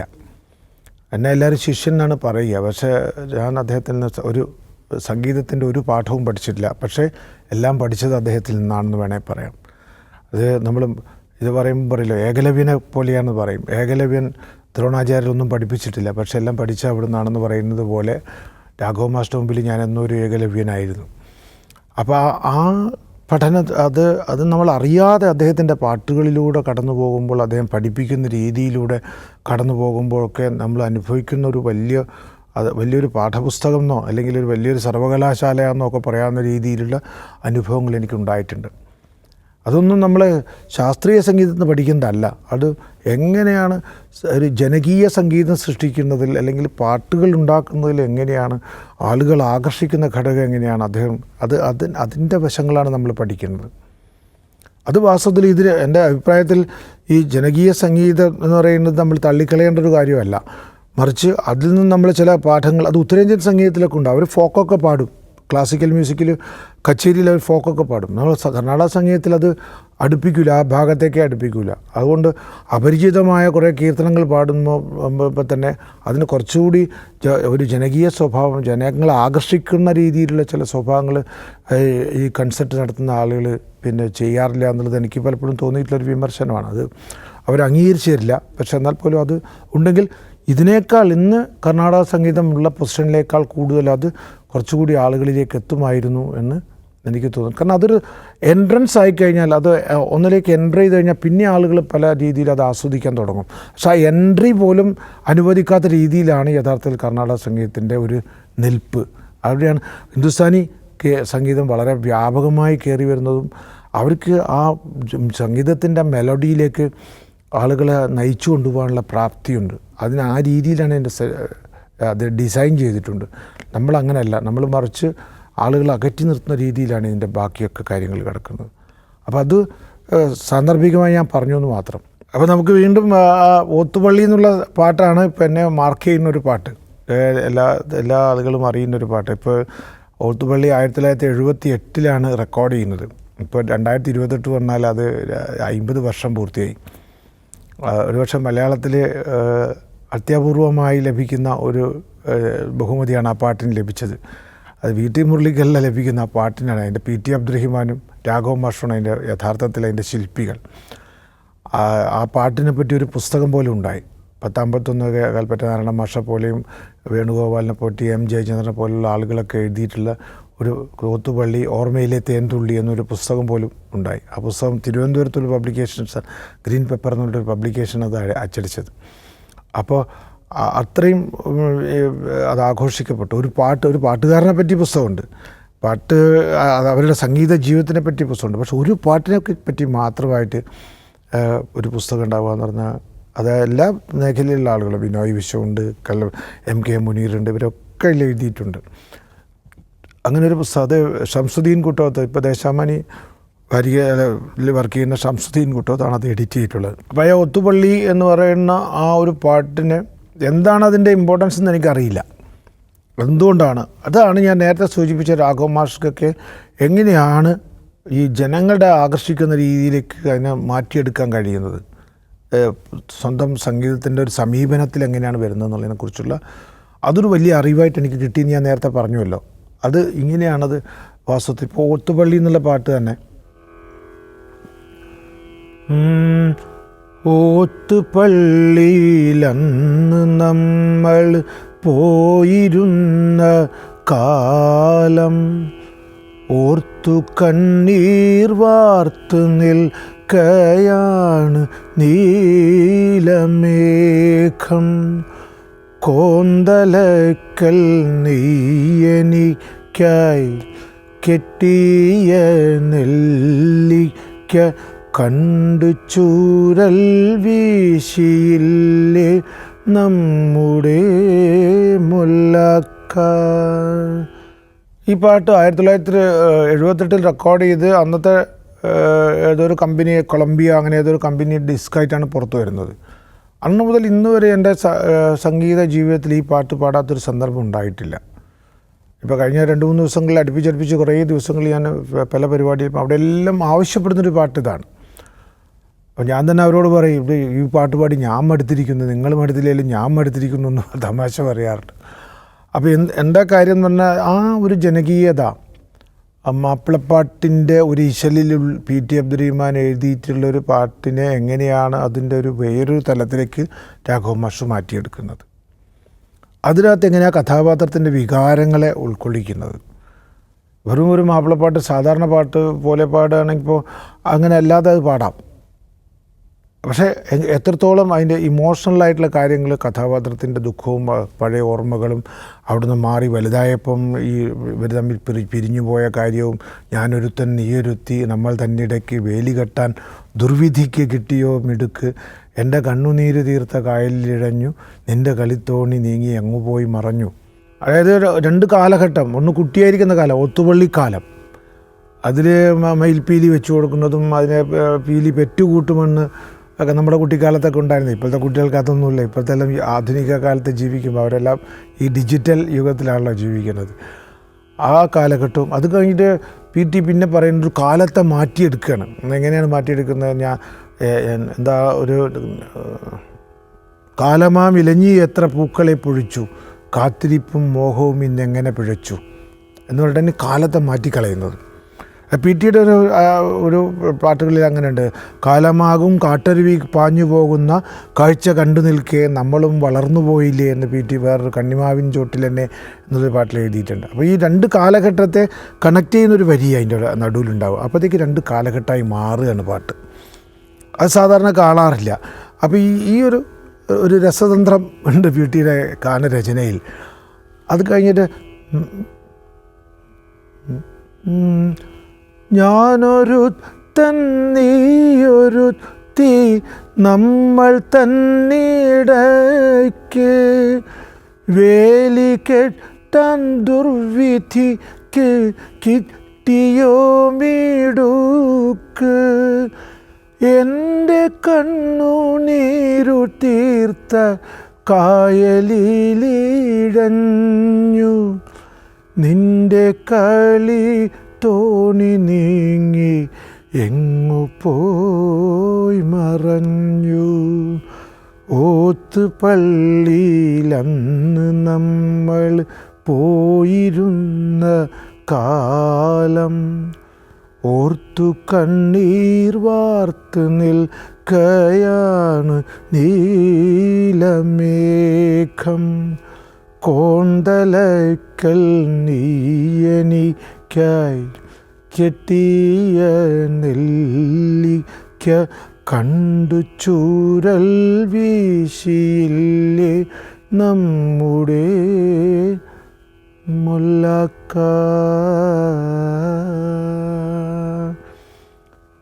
അപ്പോൾ ഈ ഒരു കാര്യം, ഞാനത് എൻ്റെ അച്ഛനിവിടെ മെഡിക്കൽ കോളേജിൽ കിടക്കുന്നു, ഡോക്ടറോട് പോയി ചോദിച്ചിട്ട് എനിക്കിങ്ങനെ ഒരു കാര്യത്തിന് പോകാമോ, അച്ഛൻ അപ്പോഴത്തേക്ക് തിരിച്ചു വരുമ്പോഴേക്ക് എന്തെങ്കിലും സംഭവിച്ചു പോകുമോ, അത്രയും ഗുരുതരമായൊരവസ്ഥയിൽ നിന്നാണ് ഞാൻ ഈ പാട്ട് പാടാൻ പോകുന്നത്. അപ്പോൾ എൻ്റെ മനസ്സിൽ എന്നോട് രാഘവ മാഷ് ചോദിക്കുന്നുണ്ട്, മുരളി ആരെയും പ്രണയിച്ചിട്ടില്ലേ എന്ന് ചോദിക്കുന്നുണ്ട്. കാരണം ഇതിലൊരു പ്രണയത്തിൻ്റെ ഒരു അന്തരീക്ഷവും അത് കഴിഞ്ഞിട്ട് അത് നിരാശയും ഒക്കെ വരുന്നൊരു പാട്ടാണല്ലോ. അപ്പം ഞാനിങ്ങനെ മാഷ് പറയുന്നത് പാടുക എന്നല്ലാതെ അപ്പോൾ എനിക്കതൊന്നും അങ്ങനെയൊന്നും ആലോചിക്കാനുള്ള സന്ദർഭം പോലുമല്ല അച്ഛനിവിടെ മെഡിക്കൽ കോളേജിൽ കിടക്കുകയായതുകൊണ്ട്. അപ്പോൾ പക്ഷേ എന്തോ ആ പാട്ട് എല്ലാവർക്കും അറിയാമായിരുന്നു. ഒരു പ്രാവശ്യം ഞാൻ ഈ ഒരു പാട്ട് പാടാൻ വേണ്ടി മാത്രം ദുബായിൽ പോയിട്ടുണ്ട്. ഒറ്റ പാട്ട് പാടുന്നു, തിരിച്ചു വരുന്നു. അങ്ങനെ ഒരു അനുഭവം വേറെ പാട്ടുകാർക്ക് ഉണ്ടാവുമെന്ന് സംശയമാണ്. അങ്ങനെ ഒരു പാട്ടിനും അങ്ങനെ ഒരു അനുഭവം ഉണ്ടാവുമെന്ന് സംശയമാണ്. കാരണം അവിടെ ഒരു അൽ നാസറിൽ ഒരു വലിയ 75th years of Malayala cinema എന്നൊരു പരിപാടി ഉണ്ടായിരുന്നു. അതിൽ എന്നെ ക്ഷണിച്ചത് ഈ പാട്ട് പാടാനാണ്. അതിൽ യേശുദാസുണ്ട്, ചിത്രയുണ്ട്, പിന്നെ അതുപോലെ മമ്മൂട്ടി, ഇങ്ങനെയുള്ള മലയാള സിനിമയിലെ എല്ലാ പ്രഗത്ഭന്മാരും ഉണ്ട്. അതിൽ അവർക്കെല്ലാം അവാർഡുകളുണ്ട്, ഒക്കെ ഉണ്ട്. പക്ഷേ ഞാൻ ഈ പാട്ട് എൻ്റെ അനൗൺസ് ചെയ്തപ്പോൾ യേശുദാസും മമ്മൂട്ടിയൊക്കെ, ഞാൻ മമ്മൂട്ടിയെ എന്നാലും ചിലപ്പോൾ ഈ പാട്ട് അറിയാൻ സാധ്യതയുണ്ടെന്ന് എനിക്കറിയാം. പക്ഷേ യേശുദാസ് പോലും അത് എഴുന്നേറ്റ് നിന്ന് കൈയടിച്ച ഒരു പാടിക്കഴിഞ്ഞപ്പോൾ പാട്ട് അനൗൺസ് ചെയ്തപ്പോൾ കൈയടിച്ചൊരു അനുഭവം എനിക്കുണ്ട്. അതെൻ്റെ ഓർമ്മയിൽ എപ്പോഴും ഉണ്ട്. അപ്പോൾ അത്രത്തോളം ആ പാട്ട് അറിഞ്ഞിരുന്നു അവരൊക്കെ എന്നുള്ളത് എന്നെ ഇപ്പോൾ സന്തോഷിപ്പിക്കുന്ന, അപ്പോഴും ഞാൻ എൻ്റെ ഗുരുനാഥനാണ് ഞാൻ എന്നെ സമർപ്പിക്കുന്നത്, രാഘവ മാഷക്കാണത്. അതിൻ്റെ എല്ലാ ക്രെഡിറ്റും ഞാൻ വിചാരിക്കുന്നു. അപ്പോൾ ഓത്തുപള്ളി എന്ന് പറഞ്ഞ പാട്ടിന് ഒരു വലിയ പോപ്പുലാരിറ്റി വന്നു. അതിപ്പോഴും അതിൻ്റെ ഒരു നിഴലിലോ അല്ല അതിൻ്റെ ഒരു തണലിലോ ആണ് ഞാൻ ജീവിക്കുന്നത് എന്ന് വേണമെങ്കിൽ പറയാം. അത്രയും അതൊരു സിനിമാ പിന്നണി ഗായകൻ എന്നുള്ള ആ ഒരു ലെവലിലൊക്കെ അങ്ങനെ ആളുകൾ തന്നെ പറയുമെങ്കിലും ഞാനപ്പോൾ തമാശ പറയാറുണ്ട്, പിന്നണി ഗാനത്തിലൊക്കെ ഞാൻ വളരെ പിന്നണിയിലാണ്. അതുകൊണ്ട് തന്നെ അതൊന്നും വിശേഷിപ്പിക്കേണ്ട. പക്ഷേ ഈ പാട്ട് എവിടെ ചെന്നാലും ഈ പാട്ട് കേൾക്കണം, ഏത് രാജ്യത്ത് ചെന്നാലും കേൾക്കണം. മലയാളി മുഴുവൻ അറിയുന്നൊരു പാട്ടായി മാറി. അതെനിക്ക് തോന്നുന്നത് ഒരു മാപ്പിളപ്പാട്ട് എന്ന് പറയുന്നതിന് അപ്പുറത്തേക്ക് അത് കടന്ന് ഒരു കോമൺ വളരെ മതേതരമായ ഒരു പ്ലാറ്റ്ഫോമിലേക്ക് ആ പാട്ട് എത്തിപ്പോയി എന്നാൽ എൻ്റെ ഒരു അനുഭവമാണ്. ഒരുപക്ഷെ എല്ലാവരും അംഗീകരിച്ചോളണമെന്നില്ല. ഒരു മാപ്പിളപ്പാട്ട് കേൾക്കുന്ന ആദ്യകാലത്ത് അത് അങ്ങനെയായിരുന്നു. ആദ്യകാലത്ത് ഓത്തുപള്ളി അങ്ങനെയുള്ള ചില ഇതൊക്കെ ആ ഒരു അറിവ് മാത്രമുള്ള, അല്ലെങ്കിൽ ആ അനുഭവങ്ങൾ മാത്രമുള്ളവർക്ക് അത് കൂടുതൽ ആകർഷിച്ചിരിക്കാം. കാരണം എല്ലാ സമൂഹത്തിലും ഈ ഓത്തുപള്ളി എന്നുള്ള ഒരു ഇത് പ്രാഥമിക വിദ്യാലയം ഉണ്ടായിക്കൊള്ളണമെന്നില്ലല്ലോ. പക്ഷേ അതുള്ള ആളുകൾ അത് പിന്നീട് അതങ്ങ് ഓവർകം ചെയ്തത് ഒരു പൊതുസമൂഹത്തിൻ്റെ പാട്ടായി മാറിപ്പോയി. അത് ഞാൻ ഒരിക്കലും അതിൻ്റെ ക്രെഡിറ്റ് ഞാൻ പാടിയതിൻ്റെ ആണെന്ന് ഞാൻ ഒരിക്കലും പറയുന്നില്ല. അത് ആത്മാർത്ഥമായിട്ട് പറയാൻ ഒരിക്കലും അല്ല. കാരണം അവരുടെ ഒരു റിസർച്ചുണ്ട് അതിനകത്ത്. കെ രാഘവൻ മാസ്റ്റർ റിസർച്ചുണ്ട്. അത് എങ്ങനെ വന്നാൽ പാട്ട് എങ്ങനെ വന്നാൽ ജനശ്രദ്ധയെ ആകർഷിക്കാം, ജനപ്രിയമാകാം എന്നുള്ളതിനെക്കുറിച്ചുള്ള ഒരു റിസർച്ചുണ്ട്. അങ്ങനെ വേണം അതിനെ കാണാൻ ഞാൻ കരുതുന്നത്. അത് കഴിഞ്ഞിട്ടാണ് പിന്നെ ഈ ഉയരുഞ്ഞാൻ നാടകം എന്ന് പറയുന്ന സിനിമയെക്കുറിച്ച് ഞാൻ നേരത്തെ സൂചിപ്പിച്ചു. ഉയരുഞ്ഞാൻ നാടകം എന്ന് പറഞ്ഞാൽ മോഹൻലാൽ ഒക്കെ അഭിനയിച്ചൊരു സിനിമയാണ്. ആ സിനിമയിൽ എനിക്ക് കുറേ അനുഭവങ്ങളുണ്ടായൊരു സിനിമയാണ് അതും. അതിൽ കുറേ, അതായത് സിനിമാ രംഗത്തിൻ്റെ ഒരു അനുഭവം ഉണ്ടായ ഒരു സിനിമയാണത്. സിനിമാ രംഗത്തിന് എന്തെല്ലാം ദോഷങ്ങളുണ്ടോ അത് ഗുണങ്ങളൊന്നും കിട്ടാതിരിക്കുക, ദോഷങ്ങളെല്ലാം ഉണ്ടാകുകയും ചെയ്യുന്നൊരു അനുഭവം. തേൻതുള്ളിയിലോ അവരുടെ ആ ടീമിലുണ്ടായിട്ടുള്ള പടങ്ങളിലൊന്നും എനിക്ക് സിനിമ എന്ന് പറയുന്ന ആ ലോകവുമായി ബന്ധപ്പെട്ട ദുരനുഭവങ്ങളൊന്നുമില്ല. പക്ഷേ ഈ സിനിമയിൽ അങ്ങനെ ഒരു ദുരനുഭവങ്ങളൊക്കെ ഉണ്ടായിട്ടുണ്ട്. അത് ഞാനിവിടെ സൂചിപ്പിക്കാൻ ആഗ്രഹിക്കുന്നില്ല. പിന്നെ ആ പാട്ട് ഹരിപ്പാട് KPN പിള്ള അന്ന് ആകാശവാണിയിലെ മ്യൂസിക് കമ്പോസറായിരുന്നു അദ്ദേഹം. അദ്ദേഹം ഇപ്പോൾ ഉള്ള ആളാണ്. എൻ്റെ ഗുരുനാഥനായിട്ട് ഞാൻ രാഘവൻ മാഷ് കഴിഞ്ഞാൽ ഞാൻ വളരെ ബഹുമാനിക്കുന്ന ഒരാളാണ്. അദ്ദേഹത്തിൻ്റെ എന്നോട് ഒരുപാട് ഇതേപോലെ എനിക്ക് ജീവിതത്തിൽ ഒരുപാട് കാര്യങ്ങൾ വലിയൊരു മനുഷ്യൻ എന്നുള്ള നിലക്ക് രാഘവൻ മാഷായാലും പിള്ള സാറായാലും ഒക്കെ സംഗീതത്തിൻ്റെ അപ്പുറത്തുള്ള ഒരു മനുഷ്യനുണ്ട്. ആ മനുഷ്യനെ ഞാൻ അവരിൽ കാണുന്നുണ്ട്. ഞാൻ അനുകരിക്കാൻ ശ്രമിക്കുന്നത് സംഗീതത്തെ അല്ല, അവരിലെ മനുഷ്യത്വത്തെയും മനുഷ്യനെയൊക്കെ ഞാൻ എപ്പോഴും ഉൾക്കൊള്ളാൻ ശ്രമിക്കാറുണ്ട്. പിള്ള സാറും അതുപോലുള്ളവരാണ്. ആരോടും ഒരു അസൂയയില്ല, ആരോടും കുശുമ്പില്ല. വളരെ തൻ്റെ സംഗീതത്തിൻ്റെ മാത്രം മുഴുകി നിൽക്കുന്ന ഒരു വളരെ സാത്വികനായ ഒരു സംഗീതജ്ഞൻ അദ്ദേഹമാണ്. എനിക്ക് കവിത ചൊല്ലാനുള്ള പിന്നീടുള്ള ഒരു പാഠങ്ങൾ പറഞ്ഞു തന്നത്. അതായത് എങ്ങനെ സംഗീതവുമായി ചേർത്തുകൊണ്ട് കവിത ചൊല്ലുന്നതിനെക്കുറിച്ച് അച്ഛൻ പറഞ്ഞു തന്ന പാഠങ്ങളിൽ അത് വൃത്തവുമായി ബന്ധപ്പെട്ട, മലയാളത്തിലെ വൃത്തങ്ങളുമായി ബന്ധപ്പെട്ട ഈണ സ്വഭാവമേ അതിനുണ്ടായിട്ടുള്ളൂ. പക്ഷെ പിന്നീട് സംഗീതവുമായി രാഗങ്ങളുമായി ബന്ധപ്പെടുത്തി എങ്ങനെ കവിതകൾ ചൊല്ലാം, അല്ല ആലപിക്കാം എന്നുള്ളതിനെക്കുറിച്ചുള്ള ഒരു ധാരണയും പിള്ള സാറിൽ നിന്നാണ് എനിക്ക് കിട്ടുന്നത്. അപ്പം അതും വലിയൊരു പാഠങ്ങൾ തന്നെയായിരുന്നു. പിള്ള സാറ് കമ്പോസ് ചെയ്താണ് ഈ പാട്ട്. മാതളത്തേനുണ്ണാൻ പാറി പറന്നു വന്ന മാണിക്യക്കുയിലാളേ,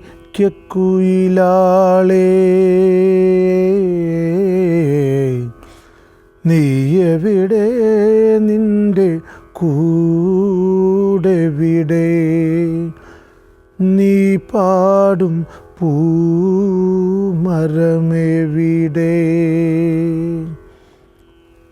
മാതളത്തേനുണ്ണാൻ പാറി പറന്നു വന്ന മാണിക്യക്കുയിലാളേ,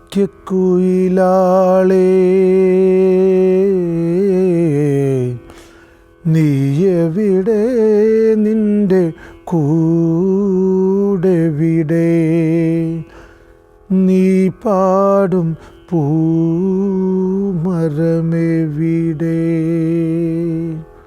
ഈ പാട്ടും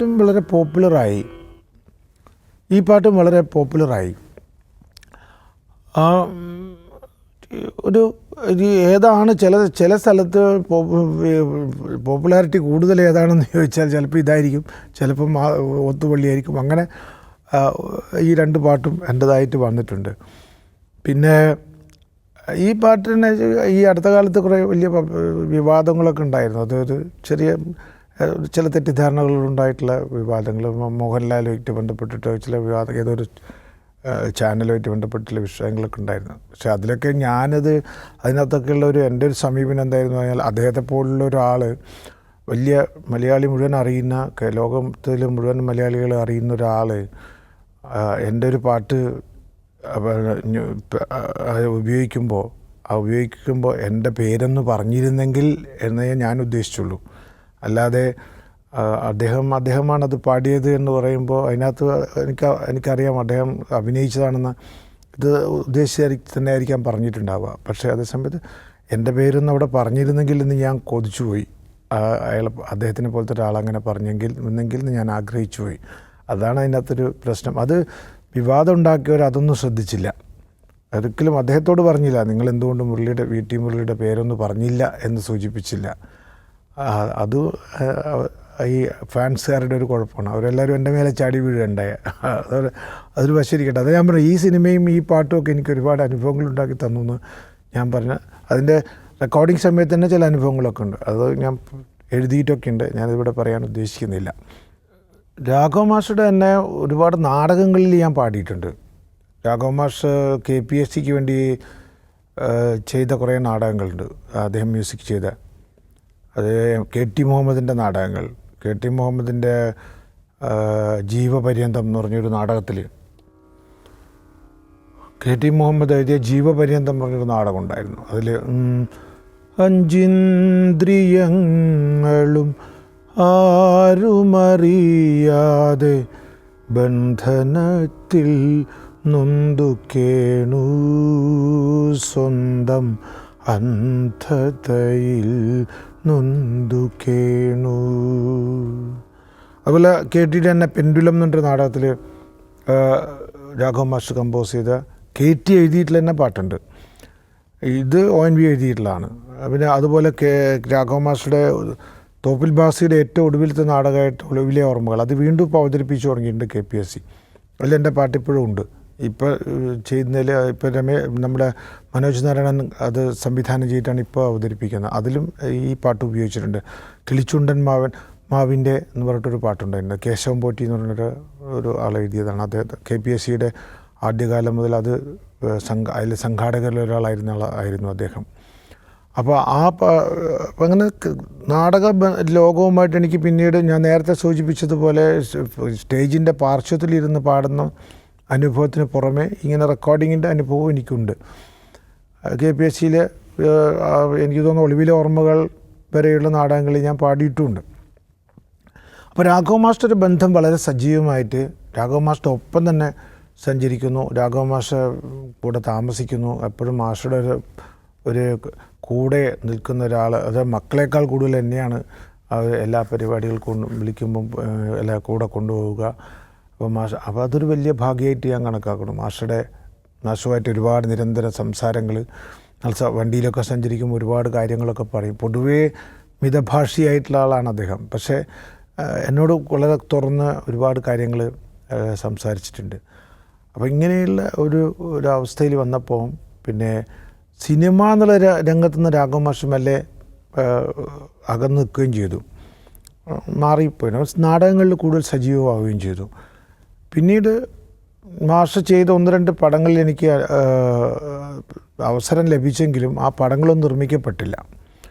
അപ്പോൾ 1-2 നല്ല പാട്ടുകൾ എനിക്ക് കിട്ടിയിരുന്നു. അത് റെക്കോർഡിങ് കഴിഞ്ഞെങ്കിലും അത് പടങ്ങളൊന്നും നിർമ്മിക്കപ്പെട്ടില്ല. അതുകൊണ്ട് ആരും ആ പാട്ട് അറിഞ്ഞതുമില്ല. ഒരു കൈതപ്ര എഴുതിയിട്ടുള്ളൊരു പാട്ടുണ്ടായിരുന്നു, കിഴകിഴക്കെ എന്ന് പറഞ്ഞൊരു പാട്ട്, അതായത് തോറ്റംപാട്ടിൻ്റെ ഒരു സ്റ്റൈലിൽ വരുന്നൊരു പാട്ടുണ്ടായിരുന്നു. പിന്നെ അതുപോലെ വേറെ ചിറക് എന്ന് പറഞ്ഞൊരു സിനിമയിലേക്ക് വേണ്ടിയിട്ട് വേറെ ഒരു പുള്ളുവൻ പാട്ട് സ്റ്റൈലിലുള്ളൊരു പാട്ടുണ്ടായിരുന്നു. ഇതൊക്കെ ഞാൻ പാടിയിട്ടുണ്ട്. പക്ഷേ അതൊന്നും റെക്കോർഡായിട്ട് പോലും പുറത്ത് വന്നിട്ടില്ല അക്കാലത്ത്. പിന്നെ മാഷുടെ അവസാന കാലം, ജീവിതത്തിൻ്റെ അവസാന കാലം, പ്രമോദ് പയ്യന്നൂർ എന്നോട് പറയാണ്, ബാല്യകാല സഖി ഇങ്ങനെ ഒരു സിനിമയാക്കാൻ ഉദ്ദേശിക്കുന്നുണ്ട്.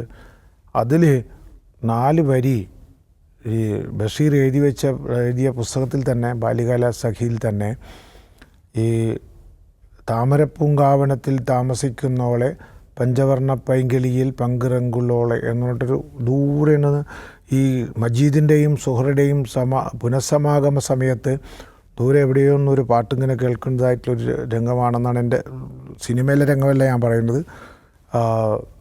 ബഷീർ എഴുതി വെച്ച ആ എന്താ പറയുക നോവലിലെ രംഗമാണ് ഞാൻ പറയുന്നത്.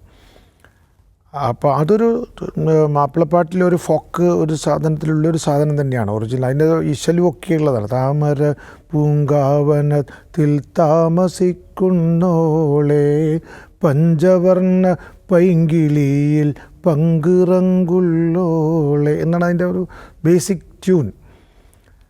അപ്പോൾ ഇത് കയറ്റി ഇത് ഭൂമിയാണ് നാടകത്തിന് വേണ്ടിയിട്ട് ഒരു ഫുൾ സോങ്ങാക്കി ഇതിൻ്റെ 2 വരി മാത്രം അതിൽ നിന്നെടുക്കുകയും ബാക്കി മുഴുവൻ കയറ്റി എഴുതുകയും ചെയ്തൊരു പാട്ട് എൻ്റെ കയ്യിലുണ്ട്. അപ്പോൾ ഞാൻ പ്രമോദിനോട് പറഞ്ഞു, രാഘവ മാസ്റ്റർ അടുത്തിപ്പോൾ പോയിട്ട് 4 വരി 2 വരി എന്ന് പറയുന്നത് ശരിയുമല്ല, അദ്ദേഹം അത് സ്വീകരിക്കുകയില്ല, അതിനൊരു പൂർണ്ണത വരില്ല. അതുകൊണ്ട് നമുക്ക് കേട്ടിട്ട് ഈ പാട്ട് തന്നെ ചെയ്യാൻ പറയാം. പക്ഷെ മാഷ് ചെയ്യുമോയെന്നറിയില്ല, കാരണം എല്ലാം പൂട്ടി വെച്ചിരിക്കുന്നൊരവസ്ഥയാണ്. അങ്ങനെ ഈ പാട്ട് ഞാനെന്ത് ചെയ്തു എന്ന് വെച്ചാൽ പാട്ടിൻ്റെ അവകാശത്തിൻ്റെ പ്രശ്നമൊക്കെ വന്നപ്പോൾ കേട്ടി ആ പാട്ട് എനിക്ക് തന്നെയാണ് എഴുതി തന്നിട്ടുള്ളത്. പിന്നെ മുരളിക്ക് ചിത്രീകരിക്കാനും പാടാനും ഓഡിയോ ഇറക്കാനും ഒക്കെയുള്ള അവകാശം വീട്ടിൽ മുരളിക്ക് 10 പാട്ടുകളുടെ അവകാശം എനിക്ക് തന്നിട്ടുണ്ട്. അപ്പോൾ പ്രമോദിനോട് പറഞ്ഞു അതിനെക്കുറിച്ച് ഭയപ്പെടണ്ട, നമുക്ക് മാഷോട് സംസാരിക്കട്ടെ എന്ന് പറഞ്ഞാൽ ഞാൻ പോയി മാഷോട് സംസാരിക്കുകയാണ്. സംസാരിച്ചപ്പോൾ മാസ്റ്റർ സ്വഭാവം എന്താ വെച്ചാൽ നിഷേധിച്ച് കഴിഞ്ഞാൽ പിന്നെ ആ വഴിക്ക് പിന്നെ വേറെ വിഷയം സംസാരിക്കുക എന്നല്ലാതെ പിന്നെ വേറെ ആ വിഷയത്തിലേക്ക് പിന്നെ വരില്ല. ആദ്യം പറഞ്ഞു, ഇനി നമ്മൾ ഈ ചെറുപ്പക്കാരെല്ലാം ഇപ്പോൾ ഒരുപാട് കാര്യങ്ങൾ ചെയ്യുന്ന മ്യൂസിക് രംഗത്ത് ചെയ്യുന്നതാണ്, അവരോടൊക്കെ ഈ ഇത്രയും 90 വയസ്സായ ഞാൻ പോയിട്ട് വയസ്സ് കഴിഞ്ഞാൽ ഞാൻ പോയിട്ട് ഇനിയിപ്പോൾ അവരോടൊക്കെ ഇനി മത്സരിക്കാൻ നിൽക്കണോ? വേണ്ട മുരളി, അത് നമുക്ക് ഒഴിവാക്കാമെന്ന് പറഞ്ഞു.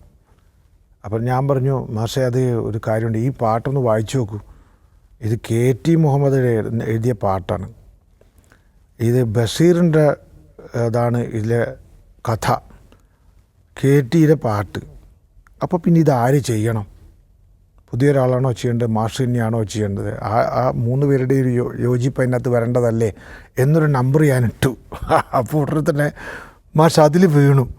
പിന്നെ മാഷ് അത് വായിച്ച് നോക്കിയപ്പോൾ അദ്ദേഹത്തിന് പെട്ടെന്ന് തന്നെ ഒരു ഈണം വന്നു. ആ താമരപ്പൂങ്കാവനത്തുന്ന പാട്ട്, ഇപ്പോൾ കേൾക്കുന്ന പാട്ട് പലതവണ അദ്ദേഹം മാറ്റിയിട്ടുണ്ട്. ഒരു ദിവസം എന്നോട് രാത്രി വിളിച്ചു പറയാണ്, മുരളി അവരെനിക്കൊരു അഡ്വാൻസ് ചെക്ക് തന്നിട്ടുണ്ട്, ഞാനത് ബാങ്കിലൊന്നും കൊടുത്തിട്ടില്ല, അത് നമുക്ക് അവർക്ക് തിരിച്ചു കൊടുക്കാം, നമ്മൾ വേണ്ട ഇനി അത് നമുക്ക് ഒഴിവാക്കാം എന്നിങ്ങനെ പറഞ്ഞുകൊണ്ട്. അപ്പോൾ ഞാൻ പറഞ്ഞു, മാഷേ ഞാൻ അങ്ങോട്ട് വരാം, നമുക്ക് നേരിട്ട് സംസാരിക്കാം. അങ്ങനെ പോയി സംസാരിച്ചപ്പോൾ പിന്നെയും മാഷ് ട്രാക്കിലേക്ക് തന്നെ വന്നു. അങ്ങനെയുള്ള പാട്ടാണ് ഈ താമരപ്പൂങ്കാവനത്തിൽ നിന്ന് ഇപ്പോൾ നമ്മൾ കേൾക്കുന്ന. അതും പോപ്പുലറായി, ആ പാട്ടും ഇപ്പോഴും വേദിയിലൊക്കെ പാടിക്കൊണ്ടിരിക്കുന്നുണ്ട്. അപ്പോൾ അന്ന് ഒരു പാട്ടേ ഉണ്ടായിരുന്നുള്ളൂ ആ പടത്തിൽ. പിന്നെ ഷഹബാസ് അമൻ ചെയ്ത ചില പാട്ടുകളൊക്കെ ഉണ്ടായിരുന്നുള്ളൂ. പിന്നീട് പ്രമോദ് പറഞ്ഞു, ഒരു സിറ്റുവേഷൻ കൂടി നമുക്ക് ഉണ്ട്, ഈ സുഹറയുടെ ബാപ്പ മരിക്കുന്നതോ മറ്റൊരു സന്ദർഭം അല്ല, അങ്ങനെ ഒരു സന്ദർഭം അതിൻ്റെ അകത്ത് ഉണ്ടായിരുന്നു. ആ സന്ദർഭത്തിൽ നമുക്കൊരു പാട്ടുകൂടി, അത് പ്രമോദ് തന്നെ എഴുതിയിട്ടുണ്ട് ആ പാട്ട്, അതുകൂടി മാഷെ കൊണ്ട് എങ്ങനെ. അപ്പോൾ എനിക്ക് പറയാൻ ഭയങ്കര പേടിയാണ്. അപ്പോൾ മാഷെടുത്ത് ഞാൻ വീണ്ടും പോയി, അവർ കൂടി വന്നു. അപ്പോൾ അവർ കൂടി വന്ന് അങ്ങനെ സംസാരിച്ച് മാഷത് ചെയ്തപ്പോൾ അപ്പോഴും എൻ്റെ മനസ്സിലൊരു പ്രതീക്ഷയുണ്ട്. പിന്നെ പക്ഷെ മാഷ് പറയുന്നില്ല, മുരളിക്കൊരു പാട്ട് കൊടുക്കണമെന്ന്. ഞാൻ അങ്ങോട്ട് ഇന്ന് വരേക്കും ഒരാളോട് എനിക്കൊരു പാട്ട് തരണമെന്ന് പറഞ്ഞിട്ടില്ല. മാഷോട് തീരെ പറയില്ല, കാരണം മാഷൊക്കെ എനിക്ക് അവസരം ഉണ്ടെങ്കിൽ തരും എന്ന് എനിക്കറിയാം. പക്ഷെ ഇത് എൻ്റെ മനസ്സിലുണ്ടായിരുന്നു. ആ ട്യൂണൊക്കെ കേട്ടപ്പോൾ എനിക്ക് എൻ്റെ മനസ്സിൽ ആ പാട്ട് പാടിയാൽ കൊള്ളാമെന്നൊക്കെ എനിക്ക് ആഗ്രഹമുണ്ട്, പക്ഷെ ഞാൻ പറഞ്ഞില്ല. അപ്പോൾ ഉടനെ തന്നെ എന്നോട് മാഷും പറഞ്ഞില്ല. അതാണ് അവരുടെ ഒരു അന്തസ്സ് എന്ന് പറയുന്നത്. മാഷ് പ്രമോദിനോട് വിളിച്ചു പറഞ്ഞു, ആ പാട്ട് മുരളിയെ കൊണ്ട് പാടിക്കണം എന്ന് പറഞ്ഞു. മാഷ് റെക്കോർഡിങ്ങിനൊന്നും വന്നിട്ടില്ല, അന്നും വയ്യാത്ത സമയത്ത്, 98 വയസ്സൊക്കെ ആയിരുന്നു ആ സമയത്ത്. സിനിമ ഈ റെക്കോർഡിങ്, അതായത് താമരപ്പൂങ്കാവനത്തിൽ റെക്കോർഡിങ് കഴിഞ്ഞിട്ട് പിന്നെയും 2 കൊല്ലമൊക്കെ കഴിഞ്ഞു സിനിമയുടെ ഇതിലേക്ക് വരുമ്പോൾ. അപ്പോൾ അങ്ങനെയാണ് ആ പാട്ടുണ്ടായത്, കാലം പറക്കണം എന്നിട്ടൊരു പാട്ടുണ്ടായത്. അതും നല്ലൊരു പാട്ടായിട്ട് എനിക്ക് അത് കേട്ടിട്ടുള്ളവരൊക്കെ അനുവാചകന്മാരൊക്കെ പറഞ്ഞിട്ടുണ്ട്. പക്ഷേ അതിനൊരു നമുക്കൊരു ഈ പാട്ടുകളുടെ പേരിലേക്കൊന്നും എനിക്കൊന്നും വേറെ അംഗീകാരങ്ങളൊന്നും, എനിക്ക് ജനങ്ങളുടെ അംഗീകാരം ഉണ്ടെങ്കിൽ പോലും മറ്റ് അംഗീകാരങ്ങളൊന്നും കിട്ടിയില്ല എന്നുള്ളതിൽ വലിയ സങ്കടവും ഉണ്ടാകും എനിക്ക്. ഞാൻ തുറന്നു പറയുന്നത്, ഇപ്പോൾ ഉദാഹരണത്തിന് ഞാൻ ആ വർഷത്തെ ആ പാട്ടിന് എന്തെങ്കിലും എനിക്കൊരു, ഞാനും 2 തവണ ജൂറി മെമ്പർ ആയിരുന്ന ആണല്ലോ, അതുകൊണ്ട് എനിക്കറിയാം ഒരു പാട്ട് വരുമ്പോഴൊക്കെ എങ്ങനെയാണ് സ്വീകരിക്കപ്പെടുന്നത് അതിൻ്റെ.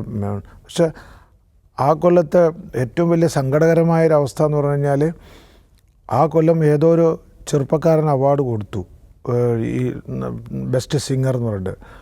അത് വിവാദമായി വെച്ചാൽ വേറൊരു ചെറുപ്പക്കാരൻ പറഞ്ഞു അത് അയാളല്ല പാടി, ഞാനാ പാടിയെന്ന് പറഞ്ഞു. കാരണം ഈ ട്രാക്ക് ഉപയോഗിച്ചാണെന്ന് പറഞ്ഞിട്ടൊരു പ്രശ്നം പറഞ്ഞു. അതുകൊണ്ടത് എൻ്റെ അഭിപ്രായത്തിൽ അത് ഇപ്പം കൊടുത്തിട്ടില്ല എന്ന് എനിക്ക് തോന്നുന്നു. പക്ഷേ ആ കൊല്ലം ഇതുപോലൊരു പാട്ട് ഉണ്ടായിരുന്നു, എന്നിട്ട് പോലും അന്നത്തെ ആ സംഗീത രംഗത്തുള്ള ഒരാൾ ശ്രദ്ധിച്ചില്ല. കാരണം ഒരുപക്ഷെ ഞാൻ പ്രായമുള്ള ഒരാളായതുകൊണ്ട് വേണ്ടെന്ന് വെച്ചതായിരിക്കാം, പുതിയ ആളുകൾ വരട്ടെ എന്ന് വിചാരിച്ചായിരിക്കാം. പക്ഷെ എന്നാലും അതൊരു എനിക്കൊരു വേദനയുള്ള, ഞാൻ നേരത്തെ സൂചിപ്പിച്ചതുപോലെ മനസ്സിൽ ഞാൻ പ്രതീക്ഷിച്ചിരുന്ന ഒരു കാര്യമായിരുന്നു. അത് എന്നെ പ്രതീക്ഷിക്കാൻ പാടുണ്ടോ എന്ന് ചോദിച്ചാൽ ഇല്ല. പക്ഷെ എന്നാൽ പോലും ഇത് രചിച്ചതും പ്രമോദ് തന്നെയാണ് കേട്ടോ. കാലം പറക്കണ് മാരി പീറക്കണ് രാവ് തണുക്കണ നേരം അതിരില്ല കിസ്സതൻ കിളിവാതിൽ ചാരത്ത് കഥ മൂളുന്നതാരു രാക്കിളി പെണ്ണോ ആയിരത്തൊന്ന് രാക്കഥ പാടിയ ജിന്നു കാലം പറക്കണ മാരി പീറക്കണ രാവ് തണുക്കണ നേരം.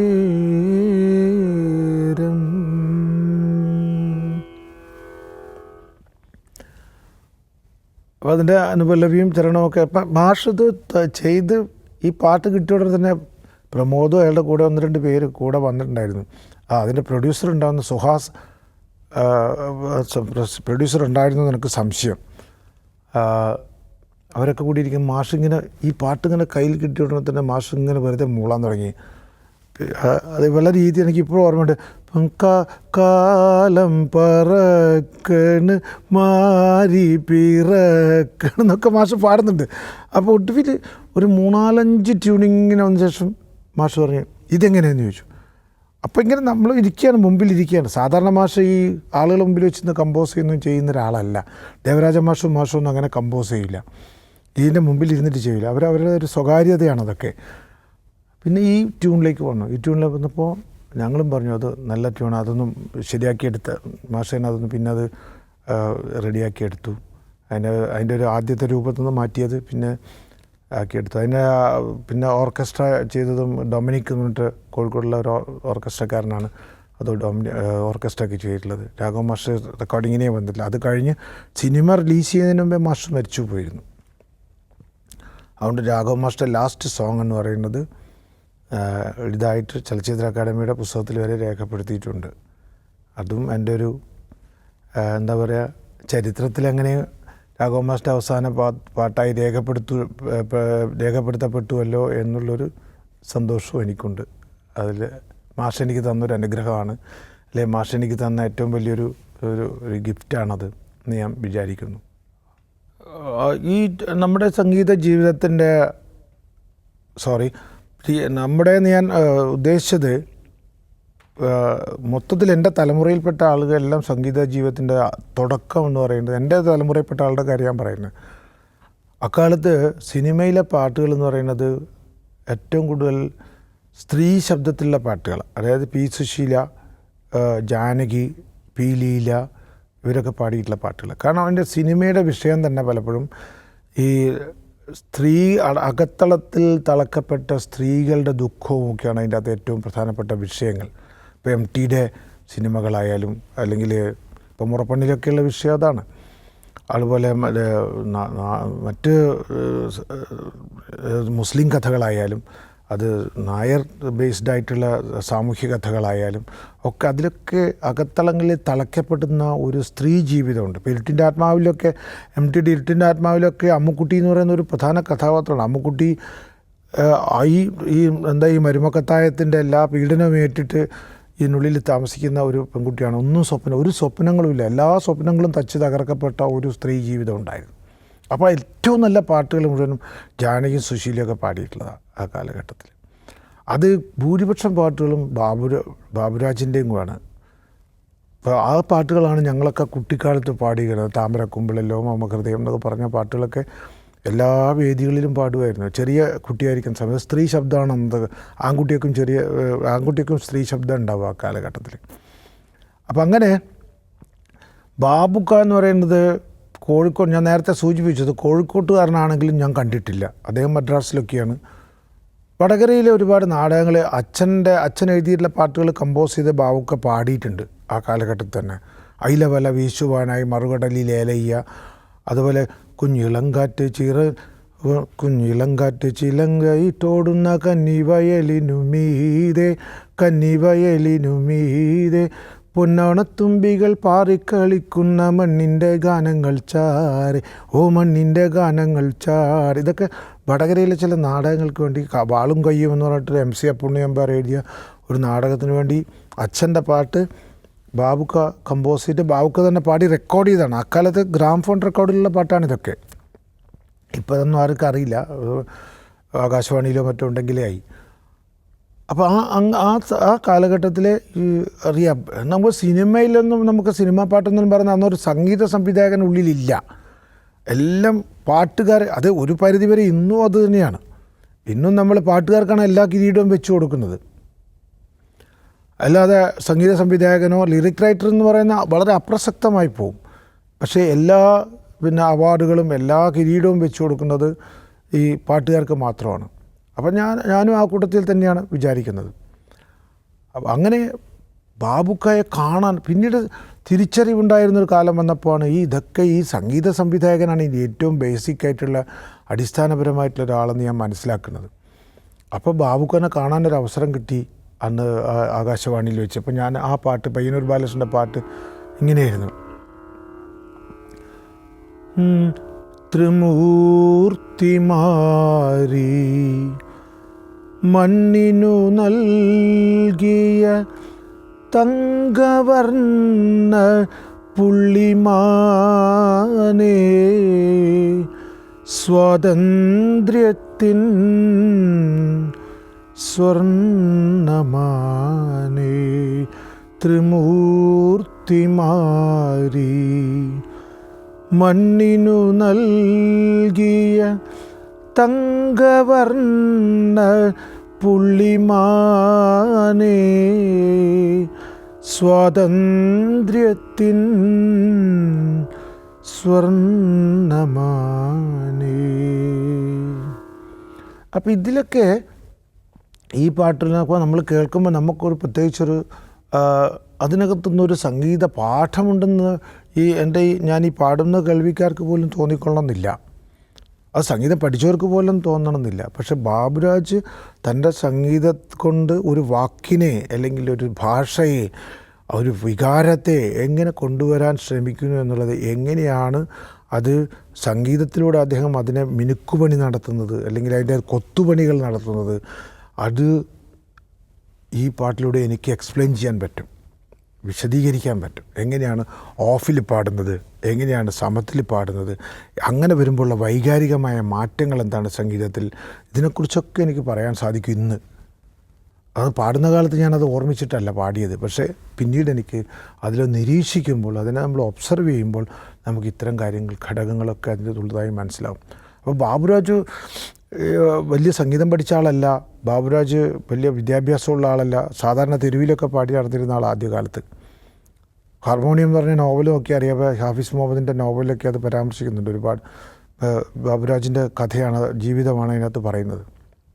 അപ്പോൾ അങ്ങനെയുള്ളൊരാൾ ഒരു പാഠാവലിയായി മാറുക, അല്ലെങ്കിൽ ഒരു എന്താ പറയുക, ഒരു പാഠശാലയായി മാറുക എന്ന് പറയുന്നതും അത്ഭുതകരമായ കാര്യമാണ്. അതാണ് അനുഭവങ്ങളിൽ നിന്നുണ്ടാകുന്നതാണ് ഇതൊക്കെ എന്ന് പറയുന്നത്. അതാണ് സംഗീതശാസ്ത്രത്തിൽ നിന്നല്ല ഇതുണ്ടാവുന്നത്, മറിച്ച് ഈ അവരുടെ ജീവിതത്തിൻ്റെ അനുഭവങ്ങളിലൂടെ അവർ പഠിച്ച് അത് നമ്മളിലേക്ക് പകർന്നു തരികയാണ് ചെയ്യുന്നത്. അപ്പോൾ പിന്നീട് ബാബുക്കായുടെ പാട്ടുകൾ പാടാത്ത ഒരു മലയാളി ഉണ്ടോ? എനിക്ക് സംശയമാണ്. ബാബുക്കായുടെ പാട്ട് പാടാത്തൊരു ദിവസമുണ്ടോ? ബാബുക്കായുടെ പാട്ട് കേൾക്കാത്തൊരു ദിവസമുണ്ടോ? അതൊന്നും എനിക്ക് തോന്നുന്നില്ല. ഈ ചില സിനിമകളിൽ ഇപ്പോൾ ഈ ഇരുട്ടിൻ്റെ ആത്മാവ് പോലത്തെ സിനിമയിലായാലും ഓളവും തീരത്തിലൊക്കെ രണ്ടും MT തന്നെയാണ്. ഈ ഇതിലൊക്കെയുള്ള കഥാപാത്രങ്ങൾ എങ്ങനെയാണത് പിന്നെ രണ്ട് സംസ്കാര തലങ്ങളിലേക്ക് കൊണ്ടുവരുന്നതെന്നുള്ളതൊക്കെ നമ്മൾ പഠിക്കേണ്ട പാഠങ്ങളാണ്. ഇരു കണ്ണീർ തുള്ളികൾ ഒരു സുന്ദരിയുടെ കരിമിഴികളിൽ വെച്ച് കണ്ടുമുട്ടി അമ്മുക്കുട്ടി പാടുന്നതും ഇപ്പുറത്തെ സൈനബ ഇടയ്ക്കൊന്ന് ചിരിച്ചും ഇടയ്ക്കൊന്ന് കരഞ്ഞെന്ന് പാടുന്നതും ഒക്കെ രണ്ടും തമ്മിൽ എങ്ങനെയാണ് സ്നൈനബല്ല നബീസു പാടുന്നതും ഒക്കെയുള്ള വ്യത്യാസങ്ങളൊക്കെ നമ്മൾ സംഗീതത്തിൽ എങ്ങനെയാണ് ഒരു സംസ്കാരത്തെ മാറ്റിയെടുക്കുന്നത് എന്നുള്ളതിനെക്കുറിച്ചുള്ള പാഠങ്ങൾ തന്നെയാണെന്ന് ഞാൻ വിചാരിക്കുന്നു. അതൊക്കെ വാസ്തവത്തിൽ നമ്മുടെ സംഗീത വിദ്യാർത്ഥികൾ പഠിക്കണം. അത് അല്ലാതെ നമ്മൾ ഈ ശാസ്ത്രീയ സംഗീതത്തിൻ്റെ പാഠങ്ങൾ മാത്രം പഠിച്ചാൽ പോരാ. ജനകീയ സംഗീതത്തിൽ നിന്നും ഒരുപാട് പാഠങ്ങൾ നമുക്ക് പഠിക്കേണ്ടിയിരിക്കും എന്നുള്ളതാണ് എനിക്ക് തോന്നുന്നത്. മാപ്പിളപ്പാട്ട് എന്ന് പറയുന്ന ഒരു ഗാനശാഖ എളുപ്പത്തിൽ തള്ളിക്കളയാവുന്നതാണെന്ന് തോന്നുന്നില്ല. കാരണം എനിക്ക് മാപ്പിളപ്പാട്ട് വളരെ ഗൗരവമായുള്ളൊരു വിഷയമാണ് എന്നെ ബോധ്യപ്പെടുത്തിയത് രാഘവ മാഷ. കായലരികത്ത് എന്നുള്ള പാട്ടിനെ പറ്റി എല്ലാവർക്കും അറിയാമല്ലോ. കായലരികത്ത് വലയെറിഞ്ഞപ്പോൾ എന്നുള്ള പാട്ട് P. ഭാസ്കരനും രാഘവ മാഷും കൂടിയാണ് ഉണ്ടാക്കുന്നത്. അതിൽ ഭാസ്കരൻ മാഷ് P. ഭാസ്കരൻ്റെ ജന്മശതാബ്ദി വർഷം കൂടിയാണിത്. ഈ വർഷം നമ്മൾ ആലോചിക്കുമ്പോൾ ഭാസ്കരൻ മാഷെ പറ്റി ധാരാളം പറയേണ്ടതുണ്ട്. അപ്പോൾ B. ഭാസ്കരനും രാഘവ മാഷും കൂടി ഉണ്ടാക്കിയ മാപ്പിളപ്പാട്ടാണ്, അതായത് കായലരികത്ത് എന്നുള്ള പാട്ടാണ്, നീലക്കുയിലെ പാട്ടാണ്. പിന്നീട് അത് കാരശ്ശേരി മാഷെ പോലെ ആളുകൾ പറയുന്നുണ്ട് മാപ്പിളപ്പാട്ട് അതുവരെയും മുസ്ലിം അകത്തളങ്ങളിൽ മാത്രമായിരുന്നു. മുസ്ലിം കല്യാണങ്ങളിൽ അവിടെ ഇവിടെയൊക്കെ ആയിട്ട് കല്യാണപ്പാട്ടായിട്ടും അവിടെയൊക്കെയുള്ള ചില ആചാരാനുഷ്ഠാനങ്ങളായിട്ടും ഒക്കെ വരുന്ന പാട്ടുകളേ ഉണ്ടായിരുന്നുള്ളൂ. പുറമേക്ക് വരികയാണ് പാട്ട്. അതിനും മുമ്പേ പാട്ടുണ്ട്, ദക്ഷിണാമൂർത്തിയൊക്കെ ചെയ്തിട്ടുണ്ട്. ചുരുക്കത്തിൽ 2 ദിനം എന്ന് പറഞ്ഞ പാട്ടൊക്കെ വന്നിട്ടുണ്ടെങ്കിൽ പോലും ഈ പാട്ടോടുകൂടി കായലരികത്ത് വലയെറിഞ്ഞപ്പോൾ എന്നുള്ള പാട്ടോടുകൂടി ഇത് ഒരു പൊതുസമൂഹത്തിലേക്ക് വരികയാണ്. അതിൻ്റെ എല്ലാ മതപരമായ എല്ലാ ആവരണങ്ങളും അഴിച്ചു കളഞ്ഞ് അത് പൊതു പാട്ടായി മാറുകയാണ്, പൊതുസമൂഹത്തിലേക്ക് എത്തുകയാണ്. അത് കാരശ്ശേരി മാഷ് അതിനെപ്പറ്റി കൃത്യമായിട്ട് പറഞ്ഞിട്ടുണ്ട്. കാരശ്ശേരി മാഷ് ഇതിനെപ്പറ്റി നന്നായി പഠിച്ചിട്ടുള്ള ആളാണ്. അപ്പോൾ ആ പാട്ടിനകത്ത് തന്നെ ഭാസ്കരൻ മാഷ് വളരെ കൃത്യമായി ഈ പ്രാസഭംഗിയും അതൊക്കെ കൊണ്ടുവന്നിട്ടുണ്ട്.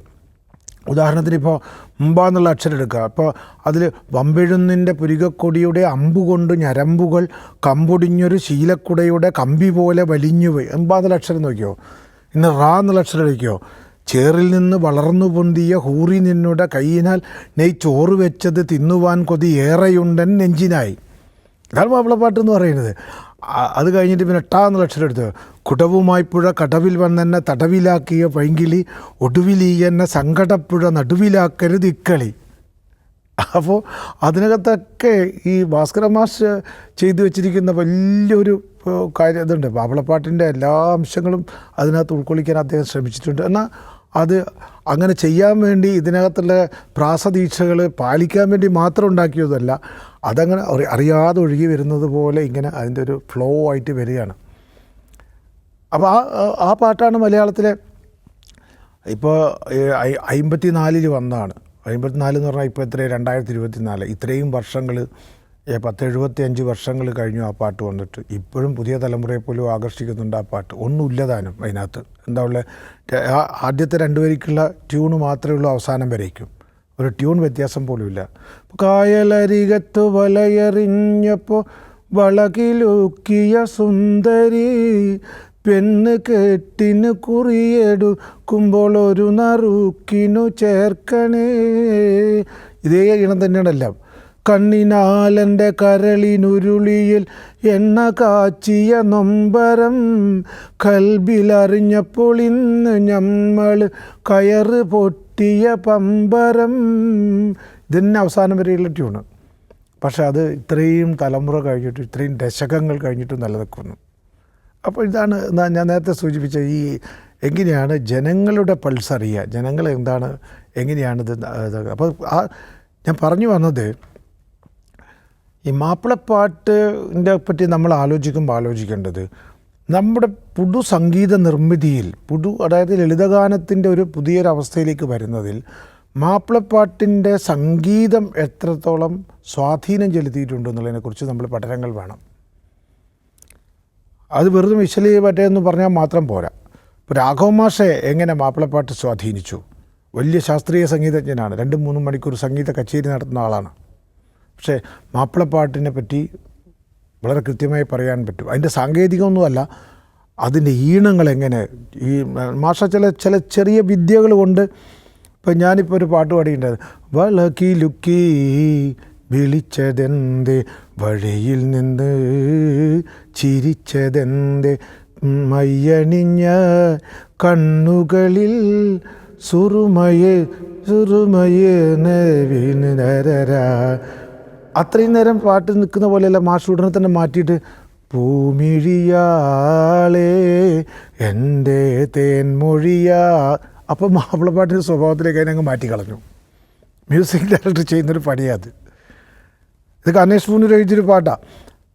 ഞാൻ അത്ഭുതപ്പെട്ടു. അവിടെ ഞാൻ ഇതിനെ കണ്ടിന്യൂസ് ആയിട്ടൊരു സാധനമല്ല വരുന്നത്, അവിടുന്ന് ടക്ക് ജമ്പ് ചെയ്തിട്ട് വേറൊരു സംസ്കാരത്തിലേക്ക് അത് കടന്നു പോവുകയാണ്.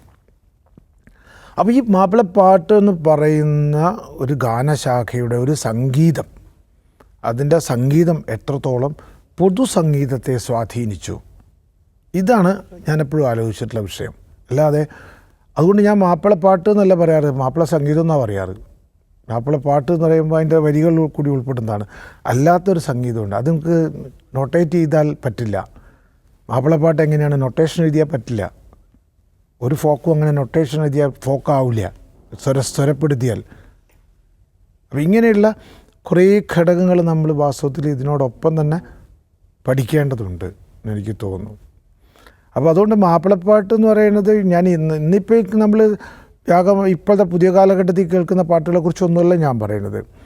വളരെ പ്രാചീനമായിട്ട് ഉണ്ടായിരുന്ന ഒരു ശതകത്തിനൊക്കെ അപ്പുറത്തുണ്ടായിരുന്ന പാട്ടുകളുടെ സ്വഭാവം നമ്മൾ പഠിച്ചു കഴിഞ്ഞാൽ എങ്ങനെയാണ് ഇതിനൊക്കെ ഈ താളാത്മകമായും പാട്ടിൻ്റെ രൂപത്തിലും എങ്ങനെ കൊണ്ടുവരുന്നു എന്നുള്ളതിനെ പറ്റിയൊക്കെയുള്ള ചിത്രം, ഇതൊക്കെ നമ്മൾ മ്യൂസിക് ഡയറക്ടേഴ്സ് മനസ്സിലാക്കണം. ഏതെങ്കിലും ഒരു പാട്ടിനെ മാതൃകയാക്കിയാൽ പോരാ.